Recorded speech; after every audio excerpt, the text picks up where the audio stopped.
మూర్తీభవించిన ధర్మస్వరూపమైన రామచంద్రమూర్తి రాజ్యాన్ని పరిపాలన చెయ్యడం కోసమని తిరిగి అయోధ్యా పట్టణానికి 14 సంవత్సరముల అరణ్యవాసం పూర్తయ్యేంత వరకు రాడు అని నిశ్చయించుకున్నటువంటి భరతుడు రాజ్యమును రాముని యందే న్యాసము చేసి రామచంద్రమూర్తి ప్రతినిధిగా రాజ్యం చెయ్యడానికి అంగీకరించి రామచంద్రమూర్తి యొక్క పాదుకలను వశిష్ఠ మహర్షి ప్రేరేపణ చెయ్యగా ఆ ప్రేరణ చెయ్యగా శిరసున దాల్చి అయోధ్యా పట్టణానికి వెళ్ళి నందిగ్రామాన్ని చేరి సింహాసనంలో పాదుకలుంచి రాజ్య పరిపాలనకి సంబంధించిన ప్రతి విషయాన్ని పాదుకలకు నివేదిస్తూ నేను పాదుకలకు కాదు నివేదిస్తున్నది రామచంద్రమూర్తికే నివేదించి ఆయన ఆజ్ఞ ప్రకారం పరిపాలన చేస్తున్నానేటటువంటి భావనతో భరతుడు రామరాజ్యాన్ని చేస్తున్నటువంటి సందర్భం దగ్గర నిన్నటి ఉపన్యాసాన్ని పూర్తి చేసి ఉన్నాం.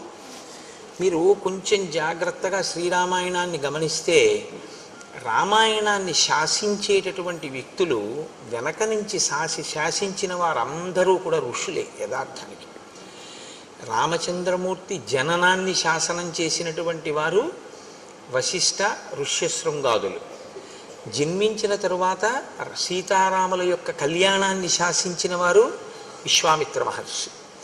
తదనంతరం రాముడు ఎక్కడ ఉండాలి అన్నది నిర్ణయం చేసినటువంటి వారు భరద్వాజ మహర్షి. అసలు భరతుణ్ణి అక్కడికి పంపించచ్చా, భరతుని యొక్క శీల వైభవం ఎటువంటిది అన్నది లోకానికి ప్రకాశింపచేసినటువంటి వారు భరద్వాజ మహర్షి. ఆయన కదలికలన్నీ కూడా ఋషులతోటి ముడిపడి ఉంటాయి.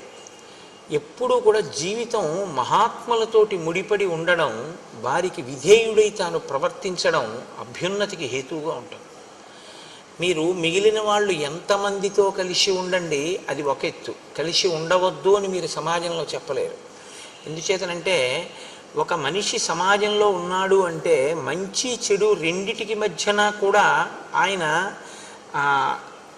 ప్రతిరోజు స్పందించవలసినటువంటి అవసరం ఉంటుంది. నేను కేవలం మంచి వాళ్ళతో ఉంటానన్నా కుదరదు, కేవలం చెడ్డవాళ్లతో ఉండడము కుదరదు.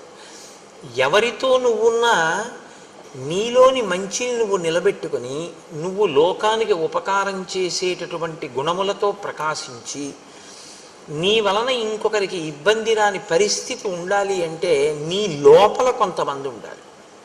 బయట నువ్వు ఎవరితో తిరిగి ఇబ్బంది లేదు, నీ లోపల మాత్రం ఉండాలి. నీ లోపల ఉండవలసినటువంటి వారు ఋషులు లేదా ఋషితుల్యులు. ఋషితుల్యమైనటువంటి జీవితాన్ని సమాజంలో కొంతమంది పెద్దలు గడుపుతారు. పైకి వారు కూడా మనలా సంసారంలో ఉన్నట్లుగానే ఉంటారు. అగస్త్యుడు సంసారంతో ఉన్నట్టు ఉంటాడు, భరద్వాజుడు సంసారంతో ఉన్నట్టు ఉంటాడు, అత్రి మహర్షి సంసారంతో ఉన్నట్టు ఉంటారు. కానీ వారే ఋషులు, వారే నిర్ణయం చేశారు రాముడి కదలికలు. మీరు కూడా అటువంటి ఋషిని మీ హృదయంలో ఉంచుకోవలసి ఉంటుంది. మీ యొక్క కదలికలు జీవితంలో ప్రస్థానమంతా కూడా ఆయన చేత నిర్ణయింపబడి ఉండాలి. యథార్థానికి గురువుగారి అనుగ్రహం పొందడం అన్న మాటకు అర్థం ఏమిటో తెలుసా అండి? ఇందుకు మీరు సిద్ధపడి ఉన్నారా అని గురువు చూస్తారు. మీరు ఆ స్థితిని పొందారు, గురువుగారి మాటని వేదవాక్కుగా మీరు భావన చేస్తున్నారు అన్ననాడు గురువు మీ జీవిత క్రమాన్ని నిర్ణయం చేస్తాడు. అందుకే మీరు కొంచెం జాగ్రత్తగా గమనించగలిగితే సన్యాసులందరూ గురువులు కారు, గురువులందరూ సన్యాసులు కారు. మీరు కొంచెం జాగ్రత్తగా చూడండి నేను అన్న మాటని. సన్యాసులందరూ గురువులు కావలసిన అవసరం లేదు. ఎందుకో తెలుసా అండి? సన్యాసి గురువైతే తనకి తాను బరువు.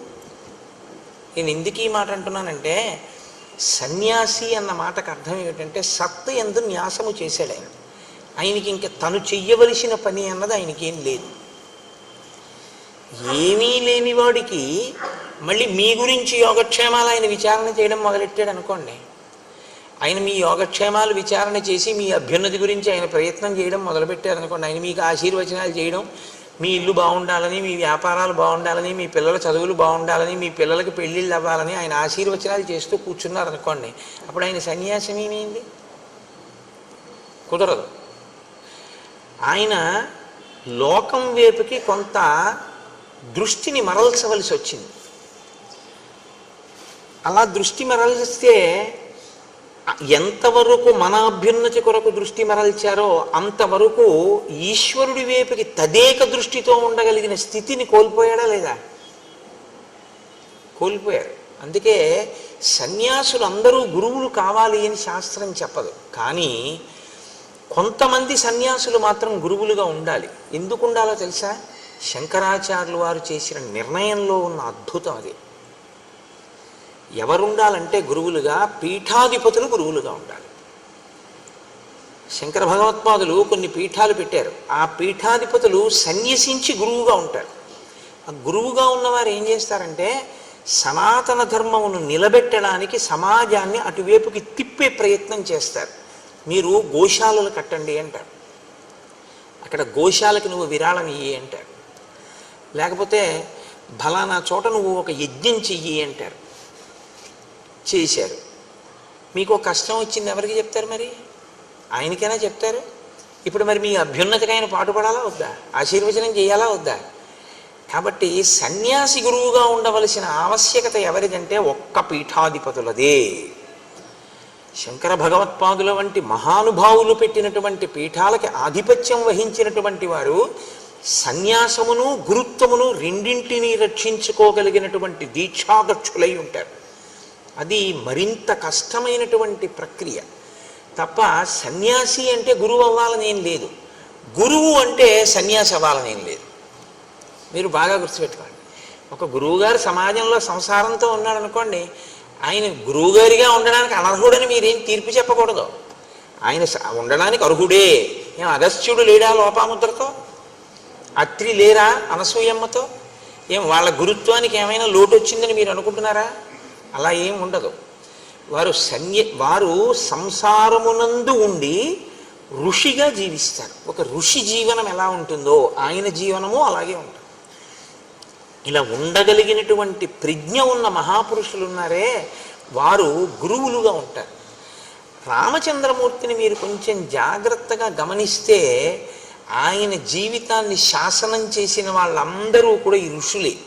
అసలు రామాయణంలో ఎక్కడెక్కడికి వెడితే ఏ ప్రయోజనం నెరవేరుతుందో, ఎవరు ఎందుకు ఎక్కడికి వెళ్ళాలో, రాముడికి ఏవి ఇవ్వాలో, సీతమ్మకి ఏవి ఇవ్వాలో, లక్ష్మణుడికి ఏవి ఇవ్వాలో, అవి ఎప్పుడు పనికొస్తాయో, ఏవి చెప్పాలో అన్ని ఋషులు నిర్ణయం చేసి కూర్చున్నారు.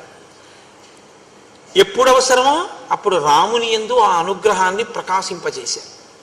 అవసరమైంది యుద్ధకాండలో ఆదిత్య హృదయాన్ని వెళ్ళి ఉపదేశం చేశారు అగస్త్య మహర్షి.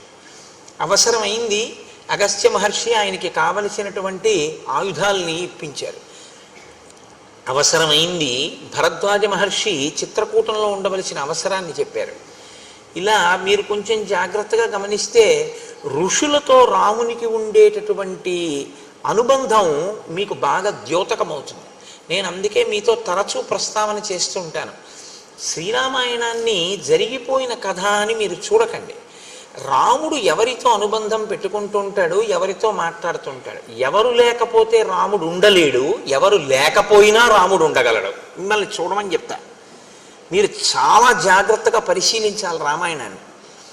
దశరథుడు వెంటపడ్డాడు, నువ్వు లేకపోతే నేను ఉండలేనని. ఉన్నాడా అయోధ్యలో? నువ్వు లేకపోతే నేను ఉండలేనని కౌసల్య వెంటపడింది. ఉన్నాడా అయోధ్యలో? మరి ఎవరు లేకపోతే రాముడు నేను ఇక్కడ ఉండలేనని వెళ్ళిపోయే ఘట్టం ఏమైనా ఉంటుందా రామాయణంలో? ఎక్కడైనా వీళ్ళు లేరండి అందుకని నేను ఇక్కడ ఉండలేకపోతున్నానండి, నేను ఇక్కడి నుంచి వెళ్ళిపోతానండి అని రాముడు వెళ్ళిపోయినది ఏదైనా ఉందా? అలా వెళ్ళిపోతే రాముడు ఎప్పుడు, లక్ష్మణుడు రాముడిని ఎలా సేవిస్తాడో రాముడు కూడా ఎవరిని చూడకుండా ఉండలేడో వాళ్ళ దగ్గర ఉంటాడని గుర్తు. రాముడు ఎవరిని సేవిస్తున్నాడని మీరు రామాయణంలో పట్టుకుంటారో మీరు కూడా మీ జీవితంలో అలా సేవిస్తూ ఉండాలి. సేవించడం అంటే ఒక మాట గుర్తుపెట్టుకోండి, ఎప్పుడూ శారీరకంగా దగ్గర ఉండడం కాదు, గురువుని మీ మనసులో పెట్టుకోవడం, గురువాక్యాన్ని మీ మనసులో పెట్టుకుని ఉండడం. ఎప్పుడు ఏది చేసినా మనం త్రికరణ శుద్ధిగా గురువైభవానికి మనం దోహదం చేస్తున్నామా, ఆయన మాటని అనుష్ఠాన పర్యంతంలోకి తీసుకొస్తున్నామా, ఇది మీకు మీరు పరిశీలన చేసుకోవలసినటువంటి విషయం. దానికి ఎవ్వరూ న్యాయమూర్తులు ఉండరు, ఉండే అవకాశం ఉండదు కూడా. ఒకవేళ అలా పరిశీలించి చూసి పట్టుకున్నా, పట్టుకోవాలనుకుంటే అది పెద్ద విశేషం ఏం కాదు, పట్టుకుంటారు పెద్దలు. పట్టుకున్నా వారు దాని మీద తీర్పు కూర్చోరు. ఎందుకు కూర్చోరో తెలుసా అండి? వాళ్ళ పుణ్యం పోతుంది. ఆయనకి ఎందుకు? నువ్వు అలా ఉన్నావా లేదా నీ వంతు. ఆయన బాధ్యత ఏమిటి? ఒక మాట చెప్పాడు వినలేదు, రెండో మాట చెప్తాడు. రెండో మాట చెప్పాడు వినలేదు, మూడో మాట చెప్తాడు. మూడో మాట చెప్పాడు వినలేదు, నాలుగో మాట చెప్తాడు. నాలుగో మాట చెప్పాడు వినలేదు, ఐదో మాట చెప్తాడు. ఇన్ని మాటలు చెప్తున్నాడని ఆయన దూరంగా పోయాడు అనుకోండి, ఆయన కర్మ. మీరు ఇది బాగా పట్టుకోవాలండి జీవితంలో. రామాయణ కథ 5 నిమిషాల్లో చెప్పేస్తాను, అది పెద్ద విశేషం కాదు. రామాయణాంతర్గతమై మన జీవిత అభ్యున్నతికి పనికొచ్చే విషయాన్ని పట్టుకోవడంలో మాత్రం ఏమరపాటు చెందకండి. మీరు ఈ భూమి మీద కాదు, ఎక్కడో సముద్ర మధ్యంలో ఉన్నా కూడా గురువుగారి మనసులో ఉన్నారనుకోండి, అది నిజమైన శిష్యుడని గుర్తు. ఆయన శిష్యుడు. ఎందుచేత అంటే గురువు గారిని మనసులో పెట్టుకుని ఉన్నాడు. ఆయనకి పక్కన ఉండక్కర్లేదు, గురువు గారు ఆయనలో ఉంటారంతే, ఎప్పుడూ ఉంటారు. ఆయన ఎప్పుడు అంతేవాసిత్వంతో ఉంటాడు. అది చాలా మహోన్నతమైన స్థితి. రాముడు ఆ స్థితిని పొందాడు. అలా పొందకుండా తిరగడం గురువుగారితో, జీవితం ఇంకొకలా ఉండకూడదు. అది దోషభూయిష్టం. దానివల్ల ఏమైనా ప్రయోజనం ఉంటుందని మీరు అనుకుంటారు, కానీ నేను మీకు ఒక సత్యం చెప్పవలసి వస్తే మీకు పాపమే సంక్రమిస్తుంటుంది. ఎందుకో తెలుసా అండి? రుణపడిపోతారు మీరు గురువుగారికి. ఆయన చెప్తున్నది ఒకటి, ఆయన ధార్మిక దృష్టి ఒకటి, మీ అనుష్ఠానంలో అది లేదు. అప్పుడు ఏమవుతుందంటే గురువాక్య ధిక్కార దోషం మీకు పడుతుంటుంది. మీరు జాగ్రత్తగా ఆలోచించండి, అవునా కాదా? కాబట్టి గురుభక్తి అన్న మాటకు అర్థం ఏంటంటే గురువు గారు మీకేం చెప్పారో దాన్ని మీరు అనుష్ఠిస్తున్నారా లేదా, దీనికి మీకు మీరు సాక్షిగా కూర్చోవలసి ఉంటుంది. శ్రీరామాయణం ఇది ఒక అద్భుతమైనటువంటి స్థితిలోకి తిప్పుతుంది. అయోధ్యకాండలో చిట్ట చివర తిప్పినటువంటి మలుపు అనన్య సామాన్యమైన మలుపు.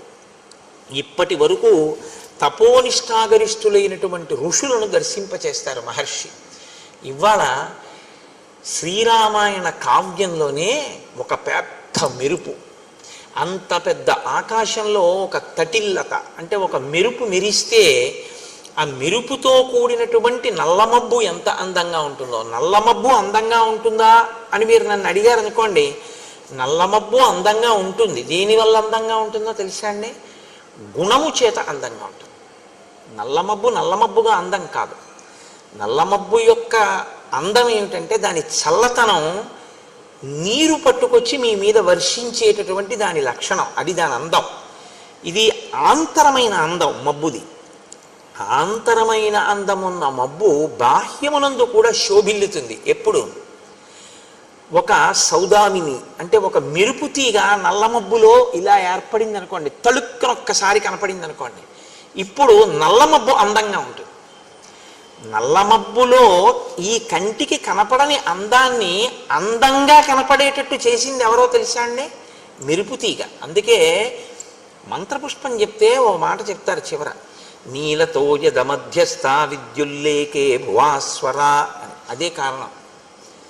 ఆ నల్ల మబ్బు మీద మెరిసినటువంటి మెరుపు తీగతో కూడిన మబ్బు ఎలా ఉంటుందో భగవంతుని యొక్క గుణములను అనుభవించి అమ్మవారి అనుగ్రహంతో దాని యొక్క వైభవాన్ని నువ్వు గుర్తు పెట్టుకొని లోపల సాకారముగా నిలబెట్టుకోగలిగినటువంటి స్థితిని పొందకపోతే నీవు తరించడానికి మార్గం ఏమైనా ఉందని అనుకుంటున్నావా? నువ్వు ఇప్పటిదాకా వేసిన పూలు, నువ్వు ఇప్పటిదాకా చేసిన పూజ ఇవి కాదు నిజానికి నువ్వు తరించడానికి మార్గం. నాణ్య పంధాయనాయ విద్యతే. తెలుసుకో బాగా, నాణ్య పంధ, ఇంకొక మార్గం లేదు, ఇదొక్కటే మార్గం. ఏదొక్కటే మార్గం? ఇక్కడే ఈశ్వరుడు ఉన్నాడు అని నువ్వు తెలుసుకోవడం ఒక్కటే నీకు మార్గం. ఇక్కడ ఉన్న ఈశ్వరుడి వైపుకి అడుగులు వెయ్యాలి అంటే బయటి అడుగులు ఆగిపోవాలి, లోపలికి అడుగులు ప్రారంభం కావాలి. బయట అడుగులు ఆపి అడుగులు లోపలికి వెళ్ళేటట్టు చేయగలిగిన ప్రజ్ఞ లోకంలో ఉన్నవాడు ఒక్కడే గురువు. అందుకే లలితా సహస్రంలో ఒక నామం ఉంది, అంతర్ముఖ సమారాధ్య బహిర్ముఖ సుదుర్లభ. బయట తిరిగితే దొరుకుతుందా? దొరకదు. అంతర్ముఖం అయితే దొరుకుతుంది. బహిర్ముఖం నీ అంత నువ్వు అయిపోగలవు, దానికి ప్రజ్ఞే ఉండదు. ఎవడైనా అయిపోతాడు బహిర్ముఖుడు, అది దానికి పెద్ద విశేషం ఏముందండి. అంతర్ముఖుడివికా ఇంద్రియాలు పనిచేస్తున్న చెయ్యని స్థితిలోకి తీసుకెళ్ళి చూస్తాను. నువ్వు ఇలా కళ్ళు మూసుకు కూర్చుంటే కాలింగ్ బెల్ కొడితే నీకు వినపడకూడదు, ఉండగలవా? అప్పుడు నీ చెవిలోని వినికిడి శక్తి ఏమవ్వాలి? నిద్రలో ఎలా వెళ్ళిపోతుందో అలా వెళ్ళిపోవాలి. ఎక్కడికి వెళ్ళిపోవాలి? మనసు తీసేసుకోవాలి. అప్పుడు తీసుకున్న మనసు ఏం చేయాలి? ఈశ్వర పాదముల దగ్గరికి వెళ్ళిపోవాలి. వెళ్ళిపోతే చూడగలిగిన శక్తిని వెనక్కి తీసుకున్న మనసు దేన్ని చూడాలి? ఈ శక్తితో ఇంకోటి చూడాలి. ఏది చూడాలి? నీలతో యద మధ్యస్థ విద్యుల్లేకే భువాస్వర. మెరుపు తీకతో కూడిన నల్లమబ్బు తలుక్కునొక్కసారి మెరుస్తుంది. చాలాసేపు చూడాలని ఉంటుంది, కానీ మీకు చూడడం కుదరదు. అలా మెరుపు తీగ గంట సేపు ఏమి ఉండదు, ఒక్కసారి మెరుస్తుంది. గురువాక్య శ్రవణము చేత మీయందు కలిగినటువంటి నిరతిశయమైన భక్తి చేత మీ లోపల మెరిసినటువంటి ఈశ్వర స్వరూపాన్ని ధ్యానమునందు తదేకంగా పట్టుకోవడానికి మీకు గురువాక్యం ఉపకరిస్తుంది, అంతర్ముఖం అవడానికి పనికొస్తుంది. యథార్థానికి ఈ వెనక్కి అడుగులు ఎవరు వేశాడో వాడే తరిస్తున్నాడు. ముందుకి అడుగులు ఎవరు వేస్తున్నాడో అంటే బాహ్యంలో ఎంత పెరుగుతున్నా అది పెరుగుదల కాదు. మీరు జ్ఞాపకం పెట్టుకోండి. అది ఏమిటో తెలుసా అండి? యథార్థంగా చెప్పాలంటే, నేను పరమ సత్యాన్ని మాట్లాడాలి అంటే, మీ పుణ్యక్షయము దాని పేరు. మీ పుణ్యము క్షయమైపోతోందని గుర్తు. పుణ్యం చేస్తున్నారు, క్షయం అయిపోతుంది. బాహ్యంలో పెరుగుదల కనపడుతూ ఉంటుంది. అది ఉపకరిస్తుందా అని మీరు నన్ను అడిగారనుకోండి, ఈ శరీరంతో ఉన్నంతకాలం పనికొస్తుంది. వచ్చే జన్మలో కూడా ఓ శరీరం పుచ్చుకుంటే సుఖాన్ని ఇస్తుంది. కానీ అసలు ఈ సుఖము దుఃఖము కాదు, నేను ఈశ్వరుణ్ణే చేరాలన్నారు అనుకోండి, ఈ బయట అడుగులు కాదు, లోపలికి అడుగులు కావాలి. లోపలికి అడుగులు కావాలి అంటే ప్రయత్నపూర్వకంగా మీరు బయటి అడుగులు ఆపేయవలసి ఉంటుంది. అనవసరంగా ఎవ్వరితోటి సంఘాన్ని ఆప్ చేయాలి. ఆప్ చేసి అంతర్ముఖత్వం నేర్చుకోవాలి. బాగా ధ్యానం చేసి లోపలికి వెళ్ళి పట్టుకోవాలి. రామచంద్రమూర్తి యొక్క అనుగ్రహం అంతా అంతే. అది రామాయణ కాలంలో బాగా ప్రకాశిస్తుంది. శ్రీరామాయణ శ్రవణం చేసేటప్పుడు, శ్రీరామాయణ పఠనం చేసేటప్పుడు రామానుగ్రహంతో మీకు ఆ శక్తి పరిఢవిల్లుతుంది, తొందరగా ధ్యాననిష్ట కుదురుతుంది. అందుకని మీరు ఆ కోణంలో రామాయణాన్ని పరిశీలనం చెయ్యండి. ఆ మెరుపు తీగ ఎలా ఉంటుందో ఇవాళ శ్రీరామాయణంలో అటువంటి మెరుపు తీగ ఒకరు వస్తారు. ఆ మెరుపు తీగ ఎవరో, పురుషులు తపస్సు చేయడం, ఋషులు కావడం, భరద్వాజుని వంటి వారు దేవతల్ని కూడా పిలిచి పని చేయించుకోవడం మనం చూసాం. ఒక స్త్రీ ఎంత స్థితికి ఎదిగిందో, త్రిమూర్తుల్ని తన బిడ్డలుగా ఎలా చేయగలిగిందో ఇవాళ మీరు చూస్తారు. అటువంటి మహోత్కృష్టమైనటువంటి ఘట్టాన్ని అయోధ్యకాండ చివరికి తీసుకొచ్చి అక్కడ చెప్పని రహస్యంతో ఇక్కడ సీతారామ కళ్యాణాన్ని సీతమ్మ నోటితో చేయించి పూర్తి చేస్తారు మహర్షి ఇవాళ. అంటే నేను ఇవాళ ఎందుకు చెప్తున్నానంటే, మీరు కథనంతటినీ ఈ కోణంలో వినవలసి ఉంటుంది తప్పించి కేవలం జరిగిపోయిన కథ అని వినవద్దు. ఇప్పుడు భరతుడు వెళ్ళిపోయాడు, శత్రుఘ్నుడు వెళ్ళిపోయాడు, సైన్యం అంతా వెళ్ళిపోయింది, ఋషులు ఆ వచ్చిన వశిష్ఠాది ఋషులు వెళ్ళిపోయారు, తల్లులు వెళ్ళిపోయారు. రాముడు సీతాలక్ష్మణ సహితుడై ఉండిపోయాడు. పూర్వం ఎలా ఉన్నాడో ఇప్పుడు అలాగే ఉన్నాడు. అంటే అంతకు ముందు సీతారామ లక్ష్మణులు ఉన్నారు, ఇప్పుడు సీతారామ లక్ష్మణులు ఉన్నారు. సీతారామ లక్ష్మణులు చిత్రకూటానికి వచ్చినప్పుడు సంతోషంగా ఉన్నారు, రాజ్యం పోయిందని బాధ లేదు. మధ్యలో వీళ్ళందరూ వచ్చి కనపడ్డారు, వెళ్ళిపోయారు, రాముడు సంతోషంగానే ఉన్నాడు. వాళ్ళు వచ్చి వెళ్ళారని రాముడికి ఏం బాధ లేదు, రాజ్యమే వద్దన్నాడు. ఆ బాధ ఉంటే ఎప్పుడో వెళ్ళిపోయి ఉండేవాడు. కానీ ఒక గమ్మత్తు జరిగింది అన్నారు మహర్షి. ఏం జరిగింది అంటే, ఆ చిత్రకూట పర్వతం మీద ఉండేటటువంటి ఋషులు రాముణ్ణి చూసినప్పుడల్లా నోటితో మాట్లాడుకోవడం మానేసి 15 మంది 20 మంది అలా గుంపులు గుంపుల కింద చేరి ఇలా కళ్ళతోటే చూపించేవారట. ఇలా చూపించి అని ఏదో మాట్లాడుకునేవారు. ఎంత గమ్మత్తుగా మాట్లాడతారంటే మహర్షి, వాళ్ళు నోటితో మాట్లాడుకోలేదు, కనుసైగలే చేశారు. మాట మాట్లాడితే ఒక సావకాశం ఉంటుందండి. ఏమిటవుతుందంటే, మీరు అసలు ఏమనుకుంటున్నారో నాకు అర్థమైపోతుంది. మీరు నాకు అర్థం కాకుండా, అర్థం ఎప్పుడవుతుందంటే రెండు కోణాల్లోనూ అనుమానం వస్తుంది. ఎప్పుడు నేను ఇలా వచ్చి ఇక్కడ నించున్నాను అనుకోండి గురు ప్రార్థనకి, మీ అందరూ అన్నారనుకోండి, అదేంటి అందరూ అలా అంటున్నారేంటి, ఏమైంది, ఎందుకు అలా నన్ను చూపించి అలా భ్రుకుటి ముడేస్తున్నారు అందరూ, నేనేమైనా దోషం చేశానా, లేకపోతే ఎవరికన్నా ఈయనే కోటేశ్వరరావు గారు అని ఏమైనా చెప్తున్నారా, అనుమానం వస్తుందా రాదా? అనుమానం వచ్చినప్పుడు మీరు ఒకటి గుర్తుపెట్టుకోండి, నా అంత నేను నిర్ణయం తీసుకోవడం ఒక లక్షణం, నేను అడగడం ఒక లక్షణం. నేను 2-3 పర్యాయాలు చూసి వీళ్ళు నన్ను ఏదో వెటకారం ఆడుతున్నారు, నన్ను చిన్నతనం చేసి వీడే తగుదనమ్మా అని వచ్చి ఇక్కడ రామాయణం చెప్తున్నాడు, ఏదో పెద్ద తెలుసుని అనుకుంటున్నాడు అని నా వంకి ఇలా చూపిస్తున్నారు అని నేను అనుకున్నాను అనుకోండి, నాకు మీ పట్ల భిన్నాభిప్రాయం ఏర్పడుతుంది. దానికి వ్యతిరేకంగా ఈయనే రామాయణం చెప్తున్నాడు, ఎంత బాగా చెప్తున్నాడు అనుకుంటున్నారు వాళ్ళు అని నేను అనుకున్నాను అనుకోండి, అహంకారం వస్తుంది కదా. రెండూ ప్రమాదమే. ఇప్పుడు నేను ఏ ఇబ్బంది లేకుండా మిమ్మల్ని అడిగాను అనుకోండి, ఏమమ్మా ఎందుకు ఇలా అంటున్నారు, ఏమైనా ఇబ్బంది కలిగిందా తల్లి నా వల్ల అని అడిగాను అనుకోండి, అప్పుడు మీరు ఏదో ఒక విషయాన్ని నాకు చెప్పారనుకోండి, మన మధ్య అవగాహన కుదురుతుంది. అంటే విషయాన్ని తెలుసుకోకుండా నిర్ణయానికి వద్దామనుకుంటే అడగక్కర్లేదు, వాళ్ళని నేను అడగడం ఏమిటనుకోవాలి. అలా కాదు, వాళ్ళకి తెలియకపోవచ్చు, మనం కనుక్కుందాం అన్న ఔదార్యం ఉంటే కనుక్కోవాలి. ఇప్పుడు ఇందులో నేను అందుకే మీతో మనవి చేసింది, రామాయణం పైకి కనపడినట్టు ఉండదు, రాముని యొక్క శీలాన్ని చూపిస్తుంటుంది. నువ్వు కూడా ఇలా ఉండాలి జీవితంలో, ఎందుకంటే ఏదో ఒకనాడు మిమ్మల్ని చూపించి అనేది కనపడుతుంది. మీరు కంగారు పడిపోకూడదు, మీకు అయోధ్యకాండ జ్ఞాపకానికి రావాలి. కాబట్టి చూడండి, నైనైర్భృకుటీభిశ్చ రామం నిర్దిశ్య శంకితాః అన్యోన్యముపజల్పంతః శనీశ్చక్రు మిథ కథాః. అక్కడ ఉన్న మునులందరూ రాముణ్ణి కన్నులతోటి, భృకుటీభిశ్చ కనుబొమలతోటి, అంటే అని కనుబొమలు ఎత్తి చూపిస్తున్నారు అని కళ్ళతో చూపిస్తున్నారు. రాముడు చూశాడు, ఒకసారి కాదు 2 సార్లు కాదు, తను వెడుతున్నప్పుడు తను వస్తున్నప్పుడు గుంపులు గుంపులుగా ఇలాగే మాట్లాడుకుంటున్నారు, నోటితో కాదు కనుసైగలతో. వీళ్ళని ఒక్కొక్కళ్ళని అడగడం కన్నా వీళ్ళందరికీ కులపతి ఒకరు ఉంటారు. కులపతి అన్నమాట రామాయణంలోదే. కులపతి అంటే 1000 మంది శిష్యులు ఉన్నవాడు, 100 శిష్యులు ఉన్నవాడు ఎక్కడికైనా వచ్చాడు అంటే చాలా గొప్ప విషయం అది. అటువంటి ఆయన్ని చాలా బహుధా జాగ్రత్తగా చూడాలి. అంటే జీవితంలో 100 మంది తనని అనువర్తించేట్టుగా, వాళ్ళ మనస్సు మారేటట్టుగా మాట్లాడగలిగినటువంటి వాగ్వైభవము తపస్సు చేత సాధించుకున్నవాడు. వాక్కుకి శక్తి మామూలుగా వస్తుందని మీరు అనుకోకండి, కేవల తపస్సు చేతనే వాక్కు అగ్నిహోత్రం అవుతుంది. అటువంటి వారి మాటలే ఎదుటివారి హృదయం మీద పనిచేస్తాయి.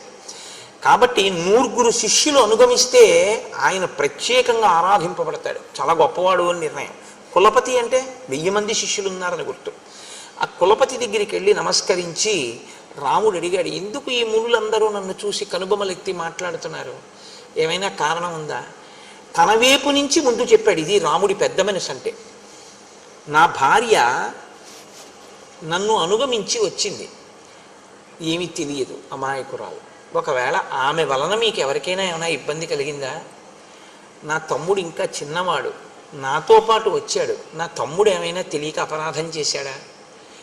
ఒకవేళ అలా జరుగుంటే క్షమించండి, ఏమి జరిగిందో నన్ను చూసి మీరు ఎందుకు అలా అనుకుంటున్నారో నాకు ఒక్కసారి చెప్తారా అని అడిగాడు. ఇది ఎంత వినయం చూడండి. రాముణ్ణి అనుసరించిన వారి యొక్క నడవడి అలా ఉంటుంది. అంటే ఇంకా వినయానికి హద్దుండదు, ఆ వినయం అంత గొప్పగా ఉంటుంది పెద్దల దగ్గర ప్రవర్తించేటప్పుడు. ఆయన అన్నారు, ఏమీ లేదు నాయన, ధర్మాత్మురాలు సీతమ్మ వల్ల మాకు అపచారమా, అసలు ఆ మాట ఊహకే అందదు అన్నారు. లక్ష్మణస్వామి అటువంటి వాడు కాడు. మరి మేమెందుకు ఇలా అనుకుంటున్నామంటావా? నీకు చెప్తాను చూడు. రావణావరజక్కశ్చిత్ ఖరో నామీహ రాక్షస ఉత్పాట్య తాపసాన్ సర్వాన్ జనస్థాన నికేతనాన్. రావణాసురుని యొక్క సోదరుని వరస కలిగినటువంటి ఖరుడనేటటువంటి రాక్షసుడు ఉన్నాడు. ఆయన ఇక్కడికి దగ్గరలోనే ఉన్నాడు. ఆయన తాపసులను వేధించడమే లక్షణంగా కలిగినటువంటి వాడు. దృష్టశ్చ జితకాశీచ నృశంస పురుషాదక అవలిప్తశ్చ పాపశ్చ త్వాంచ తాత నమృష్యతే. ఆయన దృష్టశ్చ, పొగరుబోతువాడు, చాలా విశేషమైన పొగరు. కాబట్టి యువతల వాళ్ళని లక్ష్య పెడదామని ఉండదు. పొగరు అనేటటువంటిది ఎలా ఉంటుందంటే దానికి ఒక ప్రయోజనం ఉండదు. మీరు గుర్తుపెట్టుకోండి, పొగరు అనేటటువంటిది ఏమిటో తెలుసా అండి? ప్రతి చిన్న విషయంలో తను గొప్పవాణ్ణి అనుకుని సంతోషపడిపోతుంటాడు. దానికి పొగరని పేరు. పొగరంటే నేను ఇంకా బాగా మీకు అర్థమయ్యేట్టు చెప్పాలంటే, కారు ఇలా తిరగాలి సందులోకి, అతను సైకిల్ అడ్డంగా పెట్టుకుని నించున్నాడు, కారు తిరుగుతోంది. ఏం చేయాలి? అతను సైకిల్ పక్కకి తీసేయాలి. నేను తీయడం ఏంటి? నేను ఎందుకు తీయాలి? ఎందుకు తీయాలి ఏంటి? తీయాలి, కారు తిరుగుతోంది కాబట్టి నువ్వు తీయాలి, లేకపోతే రెండు గుద్దుకుంటాయి కాబట్టి. కారు పెద్దది, సైకిల్ చిన్నది, కారు తిరగాలంటే సైకిల్ తీయాలి. ఇలా నువ్వు అనుకుంటే తీసేయచ్చు. నే తీయడం ఏమిటి? దానికి ఏమన్నా అర్థం ఉందా? ఆ కారు ఎవరో, ఆ కారులో ఉన్నవాడు ఎవరో నీకేం తెలియదు, నువ్వెవరో ఆయనకి తెలియదు. వెళ్ళవలసింది కారు, తీయవలసింది సైకిల్. కారును తీసేయడం కుదరదు, ఎందుకంటే అది పెద్దది, తిరుగుతోంది, తిరగాలి, దాని ధర్మం. నువ్వు నించున్నావు, పక్కకి పెడితే వెళ్ళడు. ఒకవేళ మీరు ఏమయ్యా అలా నించోపోతే కొంచెం పక్కకి తీయచ్చు కదా అన్నారనుకోండి, నువ్వు వెళ్ళొచ్చుగా అలా అంటాడు. దానికి పొగరని పేరు. అంటే మీరు ఇక మాట్లాడకూడదు, పోన్లేండి క్షమించండి అని అలా. దాన్ని మీరు వాదించకూడదు అలాంటి వాళ్ళతో. ఎందుకో తెలుసా అండి? ఎప్పుడూ మానసికంగా తను గొప్పవాణ్ణి అనుకోవాలనేటటువంటి ప్రయత్నంతో ఉంటాడు. అది తనంత తాను మార్చుకోవాలి. రామాయణం నేర్పుతుంది మనకు. వాడు రాక్షసుడు, వాడికి బాధ పెట్టడమే. కాబట్టి ఇప్పుడు మీరు కారులోంచి దిగి కానీ అద్దం దింపి కానీ మీరు ఏమయ్యా పక్కకు పెట్టచ్చుగా సైకిలు అని మీరు అన్నారనుకోండి, వాడు ఏమంటాడంటే, ఏ అలా వెళ్ళలేవా, నువ్వు అంటున్నావేంటి అంటాడు. మాట పెరిగి దాని గురించి నేను ఎందుకు చెప్పడం.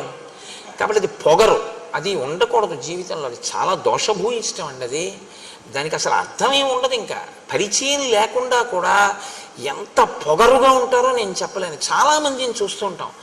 అది దిద్దబడాలి. నేను అందుకే చెప్తూ ఉంటాను, రామాయణం పెద్దలతో పాటు పిల్లలు కూడా వినాలి. అవగుణములు పోతాయి, వాళ్ళు సంతోషంగా ఉంటారు, సమాజం సంతోషంగా ఉంటుంది. అంటే ముని ఎలా చెప్తున్నారో చూడండి. మునికి దోషం పట్టుకునే లక్షణం ఉండదు, కానీ అవతల వాడి గురించి ఒక నిష్పాక్షికమైన మాట. దృష్టశ్చ జితకాశీచ. వాడికి పని ఏమిటంటే పొగర ఎక్కడుందో అక్కడ నిష్కారణ యుద్ధాన్నది ఆహ్వానిస్తుంది. దానికి ఏం కారణం లేకుండా వాడు గొడవకు వస్తాడు. గొడవకొచ్చేది వాడు ఎందుకంటే ఎప్పుడు వాడు గెలవాలని. కాబట్టి మీరు ఏ మాట అంటే చిన్నబుచ్చుకుని మనకెందుకు వీడితో వెళ్ళిపోతారో అలా వాడు మెట్లు ఎక్కేస్తాడు. మీరు అలా ఎక్కలేరు కాబట్టి చిన్నబుచ్చుకుని వెళ్ళిపోతారు. అదే వాడి గెలుపు. ఎన్ని మాటలు గెలిచాడో అన్ని మాటలు ఉండకూడని రీతిలో ప్రవర్తిస్తూ ఉంటాడు. జితకాశీచ నృశంస. క్రూరుడు. క్రూరుడంటే అవతల వారి బాధ తనకి సంతోష హేతువుగా బతికేటటువంటి వాడు. పురుషాదక. మనుష్యుల్ని తింటూ ఉంటాడు, వాడికి అదొక లక్షణం. అవలిప్తశ్చ. విపరీతమైనటువంటి గర్వం. ఇవన్నీ మనసులో పెట్టుకుని నా అంతవాణ్ణి నేను అనుకుంటూ ఉంటాడు ఎప్పుడు. పాపశ్చ. పాపశ్చ అంటే వాడు ఈశ్వరుడి వైపుకి అడుగులు వెయ్యకుండా వీడు చేసిన ఈ పనులే వాడికి ప్రతిబంధకంగా వస్తాయి. ఇది ఎక్కువైతే ఏమవుతుందో తెలుసా అండి? రామాయణంలో మీరు అది పట్టుకోవాలి. పాపం పెరుగుతూ ఉంటే మీరు భగవంతుడి వైపుకి వెళ్ళి మనసు మార్చుకున్నారా, పాపం తరిగి ఈశ్వరుడి వైపుకి వెడతారు. మీరు ఈశ్వరుడి వైపు అడుగులు వేయకుండా పాపాన్ని పెంచుకున్నారా, ఈశ్వరుడి చేతిలో నిహతులవుతారు. అప్పుడు ఏం చేయాలంటే ఈశ్వరుడికి ఇంకొక మార్గం ఉండదు, కాబట్టి పడగొట్టేస్తాడు ఆయన. వీడు మారట్లేదు, నేనేం చేయను, ఇంక ఈ ఉపాధి ఇచ్చినందుకు చేస్తున్నాడు ఈ అల్లరి, కాబట్టి ఉపాధి తీసేయాలి. ఇప్పుడు మీరు పిల్లాడిని ఆడుకోరా అని చెప్పి ఏదో చిన్న ధనస్సు, ప్లాస్టిక్ ధనస్సు ఇచ్చారండి, వాడు అది పెట్టి అందరినీ కొడుతున్నాడు. ఇంటికి ఎవరో పెద్ద మనుషులు వచ్చారు, మీరు సంతోషంగా అయ్యా మంచినీళ్ళు తాగుతారా అని లోపలికి వెళ్ళారు. వచ్చిన ఆయన వేదం చదువుకున్న ఘనాపాఠి. ఇంటికి వచ్చారు, మీరు లోపలికి వెళ్ళారు, ఆయన ఏదో కళ్ళు మూసుకుని మంత్రం చేసుకుంటున్నారు. వీడు వచ్చి ఆ ధనస్సు తిరగేసి ఆ ప్లాస్టిక్ ధనస్సు పెట్టి ఆయన కొట్టాడు తొడ మీద. ఆయన ఘనాపాఠి, ఆయన వేదం చదువుకున్నవాడు, ఆయనకి తెలుసు. ఆయన నవ్వేసి తప్పు నాన్న అలా కొట్టకూడదు అన్నాడు. మీరు చూసారు, ఏం చేస్తారు ఇప్పుడు? కొట్టకని బోధ చేస్తారా, ముందు ఆ ధనస్సు లాగేస్తారా? చెప్పండి నాకు. తీసేస్తారు ముందు పిల్లాడి చేతుల నుంచి. ఈశ్వరుడు కూడా అంతే. ఇది వీడికి ఇచ్చాను కాబట్టి వీడు ఇలా బాధ పెట్టేస్తున్నాడు, కాబట్టి తీసేస్తాను, ఇంకా తప్పదని తీసేస్తాడు. అదే పాపమును తీయడానికి ఈశ్వరుడు రావడం అన్న మాటకు అర్థం అది. నువ్వు పెంచుకుంటూ పోతే నిన్ను తీసేయడం వినా మార్గం లేని స్థితి వస్తుంది. నువ్వు ఏదైనా అడ్డు పెట్టుకొని విపరీతంగా అహంకరిస్తే దాన్ని తీసేయడం వినా ఈశ్వరుడికి ఇంకో మార్గం లేకుండా పోతుంది. ఇది ఎప్పుడూ చాలా జాగ్రత్తగా జ్ఞాపకం పెట్టుకోవాలి. ఇంకో పెద్ద ధనస్సు, ఇంకో 4 బాణాలు కూడా ఎప్పుడు ఇస్తాడు తండ్రి గారు? తాతగారండి ఇంటికి ఎవరో పెద్దలు వచ్చారు, బాణం అక్కడ పెట్టేసి ఆయన కాళ్ళకి దండం పెట్టాను తాతగారండి అన్నాడు అనుకోండి, మనవాడు ఏది అడిగినా కొనిస్తాడు తాతగారు. ఇంకో తుపాకీ కూడా బొమ్మ కూడా కొనిచ్చిస్తాడు. ఎందుకని? ఇంటికి గణపతి గారు వస్తే కొట్టడు, వాడు దండం పెడతాడు. వాడికి తెలుసు, యుక్తాయుక్త విచక్షణ తెలుసు. కాబట్టి ఎవరికి ఇస్తాడు ఈశ్వరుడు? ఎవడు ఈశ్వరుడు చెప్పినట్టు వాడతాడో విభూతిని వాడికి ఇస్తాడు. ఎవడు ఈశ్వరుడు ఇచ్చిన దాన్ని ఈశ్వరుడు చెప్పని దానికి వాడుతున్నాడో వాడికి ఆ విభూతి తీసేస్తాడు. దీన్ని మీరు గుర్తు పెట్టుకోవడమే పాపము అని పేరు. అది అవతల పెరుగుతుంది, పెరగడం అని పడిపోవడానికి. రాముడితో చెప్తున్నాడు ఈ విషయాలు. కాబట్టి కరుడు ఎవరి చేతిలో పడిపోతాడు? రాముడి చేతిలోనే పడిపోతాడు. తర్వాత అరణ్యకాండ వచ్చేస్తోంది, రేపటి నుంచి పడిపోతాడంతే. 14,000 మంది వచ్చినా ఒక్కడే పడగొట్టేస్తాడు. ఈశ్వరుడు ఒక్కడు చాలు పడగొట్టేయడానికి, ఎంతమందినైనా పడగొట్టేస్తాడు ఆయన. ఎందుకంటే ఆయన అఖిలాండ కోటి బ్రహ్మాండ నాయకుడు. ఆయనది చెయ్యగలడన్న భయంతో నువ్వు బతకడం భక్తి అని పేరు. అది లేని విచ్చలవిడితనం ప్రమాదమునకు హేతువై ఉంటుంది. కాబట్టి అవలిప్తశ్చ పాపశ్చ త్వాంచ తాత నమృష్యతే. నాయన, ఈ కారణం చేత మేము ఇక్కడ ఉండకుండా బయలుదేరాలి అనుకుంటున్నాం. తర్వాత అతను నీ ఉనికిని సహించలేకపోతున్నాడు. ఎందుకో తెలుసా? నీవు క్షత్రియుడవు, నువ్వు కావాలి అని ఇంతమంది వచ్చి రాజ్యపాలన చేయమని అడుగుతున్నారు. నీకు శస్త్రాస్త్రములు తెలుసు, నువ్వు చేతిలో ఒక గొప్ప కోదండాన్ని, అక్షయబాణ తూణీరాల్ని, కవచాన్ని కట్టుకు తిరుగుతున్నావు. నీవు అతనితో యుద్ధం చేస్తావేమో, మాతో కలిసి ఉంటున్నావు కాబట్టి మమ్మల్ని రక్షించి అతన్ని పడగొడతావేమో అని వాడు భయపడుతున్నాడు. ఆ భయపడడం వల్ల ఏం చేస్తున్నాడో తెలుసా? తం యదా ప్రభృతి హ్యస్మిన్ ఆశ్రమే తాతవర్తసే తదా ప్రభృతి రక్షాంసి విప్ర కుర్వంతి తాపసాన్. నీవు ఇక్కడికొచ్చి మేము నీతో అన్యోన్యంగా ఉండి నువ్వు మాతో అన్యోన్యంగా ఉంటే రేపు మనిద్దరికీ శత్రువు అతను కాబట్టి మమ్మల్ని రక్షించడానికి నువ్వు తనని వేధిస్తావని అనవసరంగా మమ్మల్ని ఎక్కువగా వేధిస్తున్నాడు. ఇప్పుడు విచిత్రమైనటువంటి వికృతమైన రూపాలు చూపిస్తున్నాడు. మేము భయపడిపోతున్నాం. హోమం చేసుకుందాం అక్కడ సృక్కులు స్రవాలు పెట్టుకుంటే విసిరేస్తున్నాడు, నెయ్యి పెట్టుకుంటే వంపేస్తున్నాడు, అగ్నిహోత్రాన్ని వేలిస్తే ఆర్పేస్తున్నాడు, తాపసులు అలా వెళ్ళిపోతుంటే పట్టి చంపేసి తినేస్తున్నాడు. పూర్వం వీళ్ళు మన్నేం చేస్తారని ఊరుకునేవాడు. ఇప్పుడు మా యందు క్రోధం అతిశయించింది. దీనికి కారణం నువ్వు ఇక్కడికి రావడమే. అందున ఇప్పుడు నీ వాళ్ళందరూ వచ్చారు కాబట్టి ఇప్పుడు ఉంటాడా? అసలు ఊరుకోడు. మమ్మల్ని అందరినీ ఇలా వరుసగా చంపేస్తున్నాడు. అందుకే నువ్వు ఇక్కడుండు, మేము ఇంకో చోటుకి వెళ్ళిపోతాం. నువ్వు వెళ్ళు, నువ్వు వచ్చాక మాకు ఇబ్బందులు వస్తున్నాయని మేము అనం. ఎందుకో తెలుసా? ఇది మర్యాద అన్నమాట. మనమైతే కోర్టులో కేసులన్నీ ఏమిటంటే ఇది నాది, ముందు నేను వచ్చాననే గొడవలు. మునుల గొప్పతనం ఏంటంటే నువ్వు వచ్చో ఉండు, మేము వెళ్ళిపోతాం ఇక్కడి నుంచి. ఇతరుల ప్రశాంతత కోరుకుంటారు తప్ప తమ అధికారాన్ని వాళ్ళు కోరుకోరు. వాళ్ళని మునులు అంటారు. మౌనంగా ఉండి ఎప్పుడూ ఈశ్వర విషయాన్ని మననం చేస్తారు కాబట్టి వాళ్ళకి ముని అని పేరు. కాబట్టి మేము వెళ్ళిపోతాం నాయన ఇక్కడి నుంచి అని అన్నారు. ఆయన ఇంటికి వాళ్ళందరూ వేరే చోట కందమూలాలు దొరుకుతాయి అక్కడికి మేము వెళ్ళిపోతాము అని చెప్పి వెళ్ళిపోయారు. కానీ రాముడుట వాళ్ళు వెళ్ళిపోతే ఉండలేకపోయాట. ఇది మీరు పట్టుకోవాలి. మిగిలినవి ఏవి పోయినా ఉంటాడు, ఋషులు లేకపోతే ఉండలేకపోయాట. ఎందుకు అంటేట తనన్నా వాళ్ళ ఆశ్రమానికి వెళ్ళి కూర్చునేవాట, వాళ్ళన్నా రాముడి దగ్గరికి వచ్చేవాట. ఎందుకండి? ఏముంటుంది వాళ్ళకి? వాళ్ళ దగ్గరికి వెళ్ళి మంచి విషయాలు అడిగి తెలుసుకునేవాడు. లేదా వాళ్ళందరినీ పిలిచి కూర్చోబెట్టి కందమూలాలు పెట్టి వాళ్ళందరినీ 4 మంత్రాలు చదవమని 4 మంచి మాటలు వాళ్ళ దగ్గర వినేవాడు. అటువంటి వాళ్ళు దగ్గరుండి వాళ్ళ మంచి మాటలు వినకపోతే నేను ఒక్కడిని ఏదో 14 ఏళ్ళు పూర్తి చేసేయడానికి అడవిలో ఉన్నానంటే అడవిలో ఉన్నాననడానికే. అటువంటి మహాత్ముల సంగము చేత నా బుద్ధిని నేను బాగా పదును పెట్టుకోవాలి. అందుకని వాళ్ళు లేకుండా నేనుంటే ప్రయోజనమే ఉంటుంది. ఎవరు ఉండకూడదో వాడు ఉన్నాడు, వాడికి నాకు యుద్ధం తప్ప ఇక్కడ ఉండడం వల్ల ప్రయోజనం ఏమిటి? కాబట్టి నేను కూడా వేరొక చోటుకి వెళ్ళిపోతాను. ఈ నిర్ణయం తీసుకున్నట్ట. కాబట్టి బాగా జ్ఞాపకం పెట్టుకోండి, జీవితంలో మీకు అనుబంధం అన్నది ఎప్పుడూ ఎవరితో ఉండాలి? మానసికంగా ఇలా సిద్ధపడి ఉండాలి. ఎప్పుడు ఋషులతోడి సంగముతో ఉండాలి మనిషి.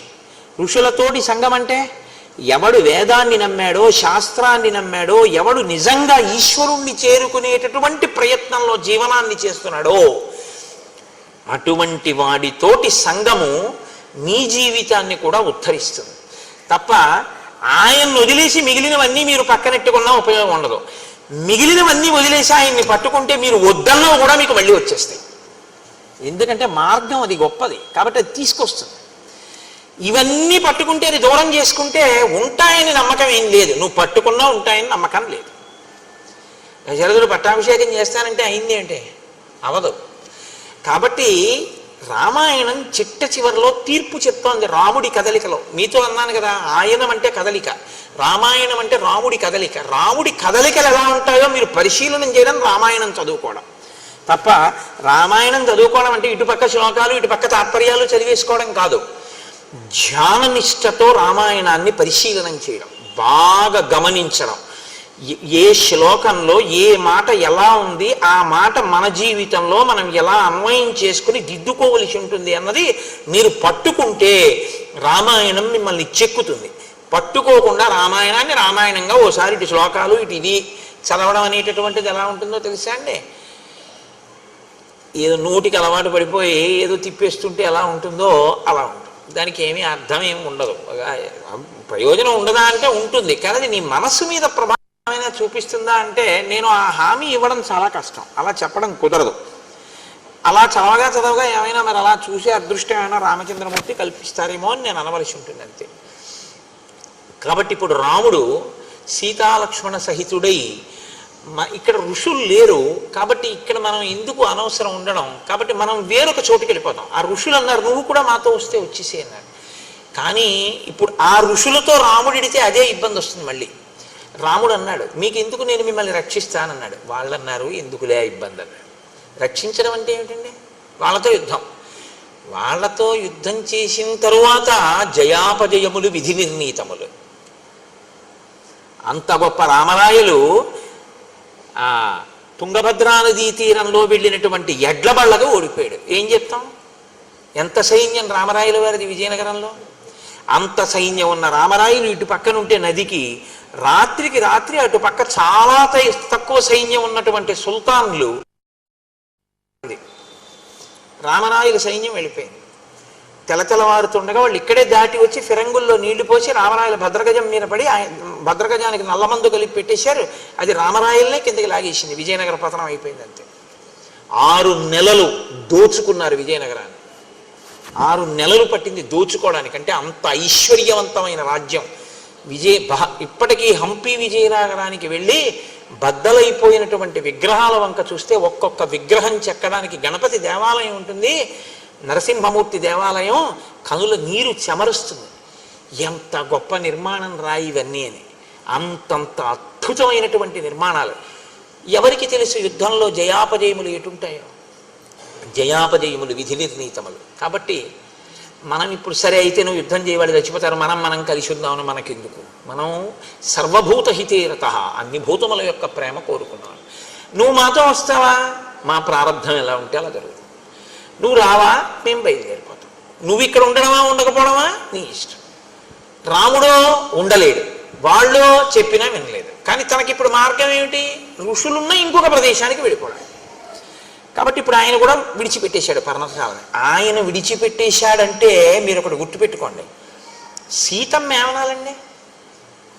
వాళ్ళు వెళ్ళిపోతే వెళ్ళిపోయారు, మనకెందుకంటే హాయిగా ఏదో చక్కగా మంచి తేనె దొరుకుతోంది, పళ్ళు దొరుకుతున్నాయి, సుఖంగా ఉంది, ఏదో అయిపోతుంది, పక్కనే భరద్వాజాశ్రమం ఉంది కొద్ది క్రూసుల దూరంలో, ఏదో అయిపోయింది అంతేగాని ఎందుకంటే ఇప్పుడు మళ్ళీ ఇక్కడి నుంచి ఇల్లు మారడం ఏం వద్దు అనాలి.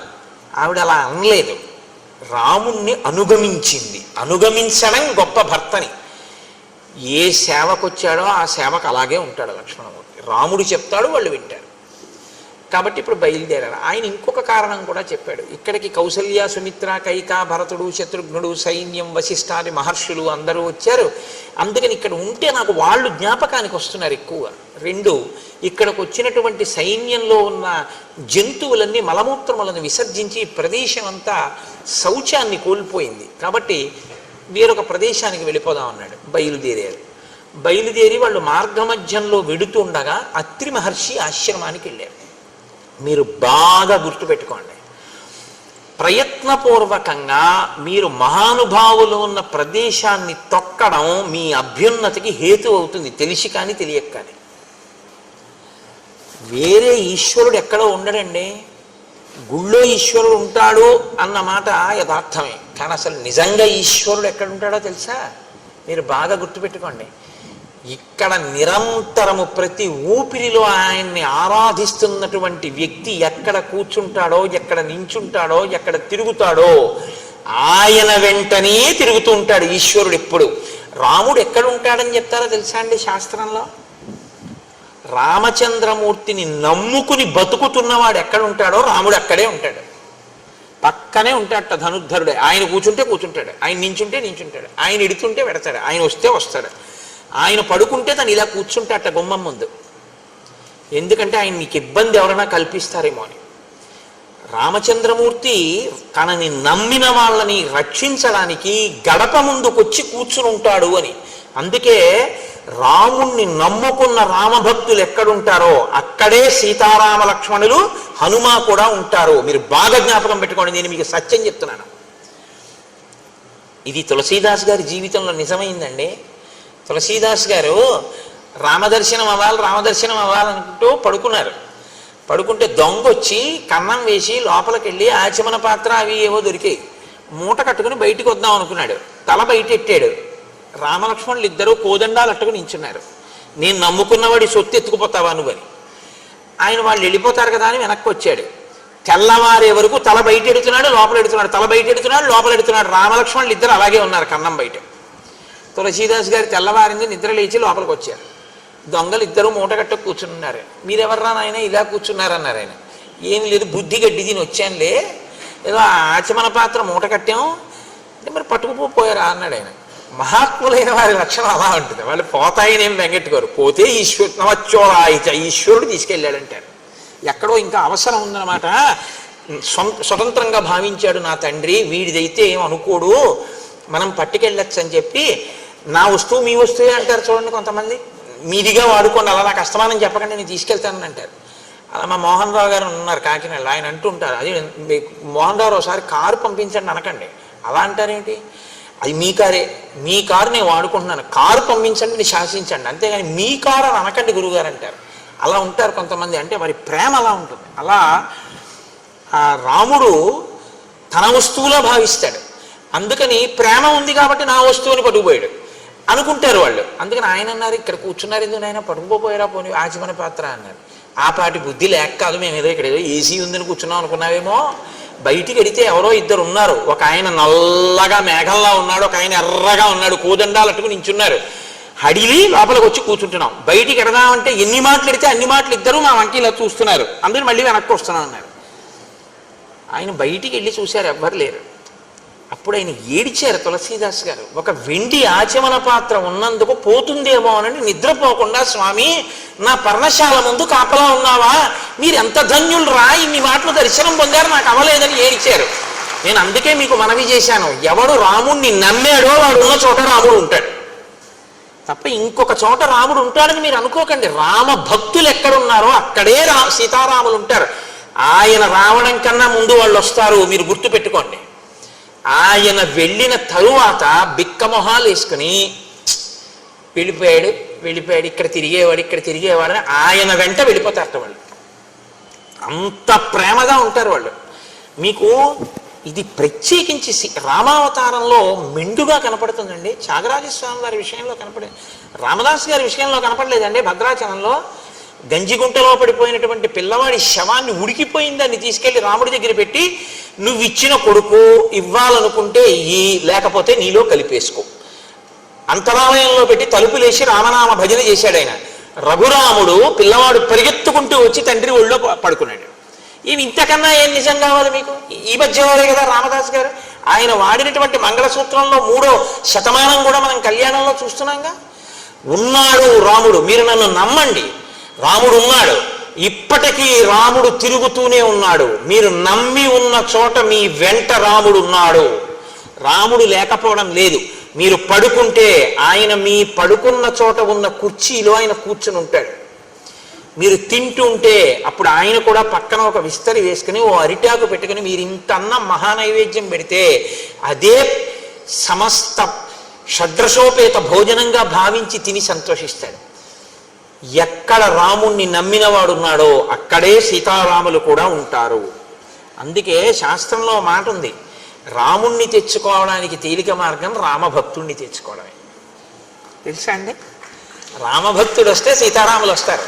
కాబట్టి ఇప్పుడు రాముడు బయలుదేరి అత్రి ఆశ్రమానికి వెళ్ళారు. ఆయన అన్నారు, సూత్రే రాశ్రమమాసాద్య తం వవందే మహాయశాః తం చాపి భగవాన్ అత్రి పుత్రవత్ ప్రత్యపద్యత.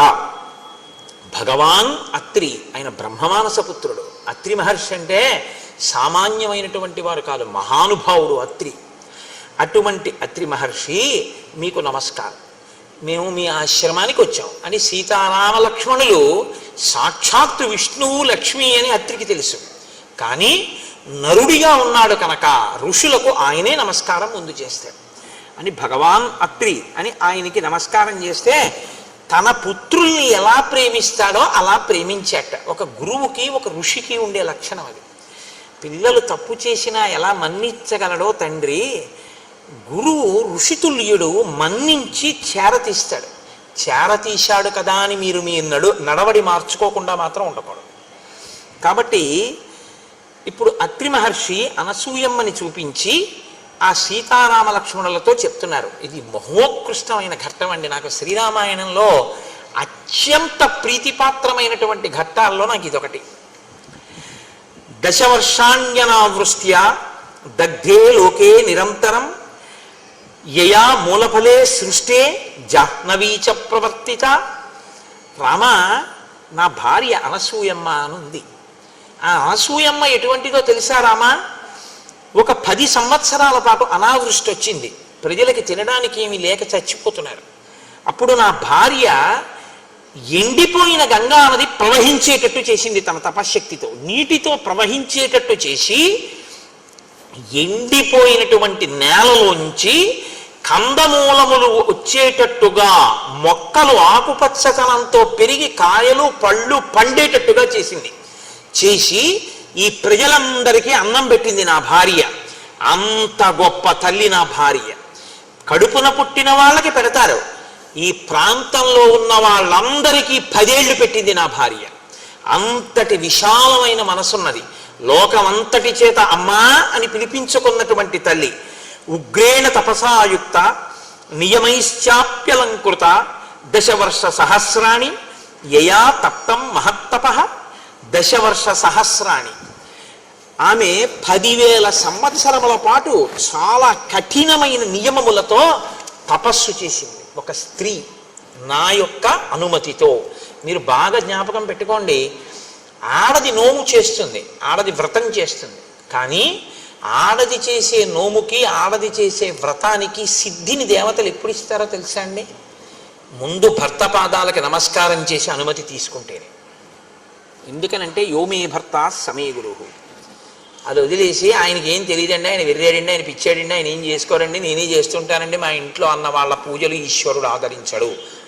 నేను ఉన్న మాట మాట్లాడుతున్నానంతే. నేను వేదాన్ని నమ్ముకున్నాను, నేను శాస్త్రాన్ని నమ్ముకున్నాను, నేను రామాయణాన్ని నమ్ముకున్నాను.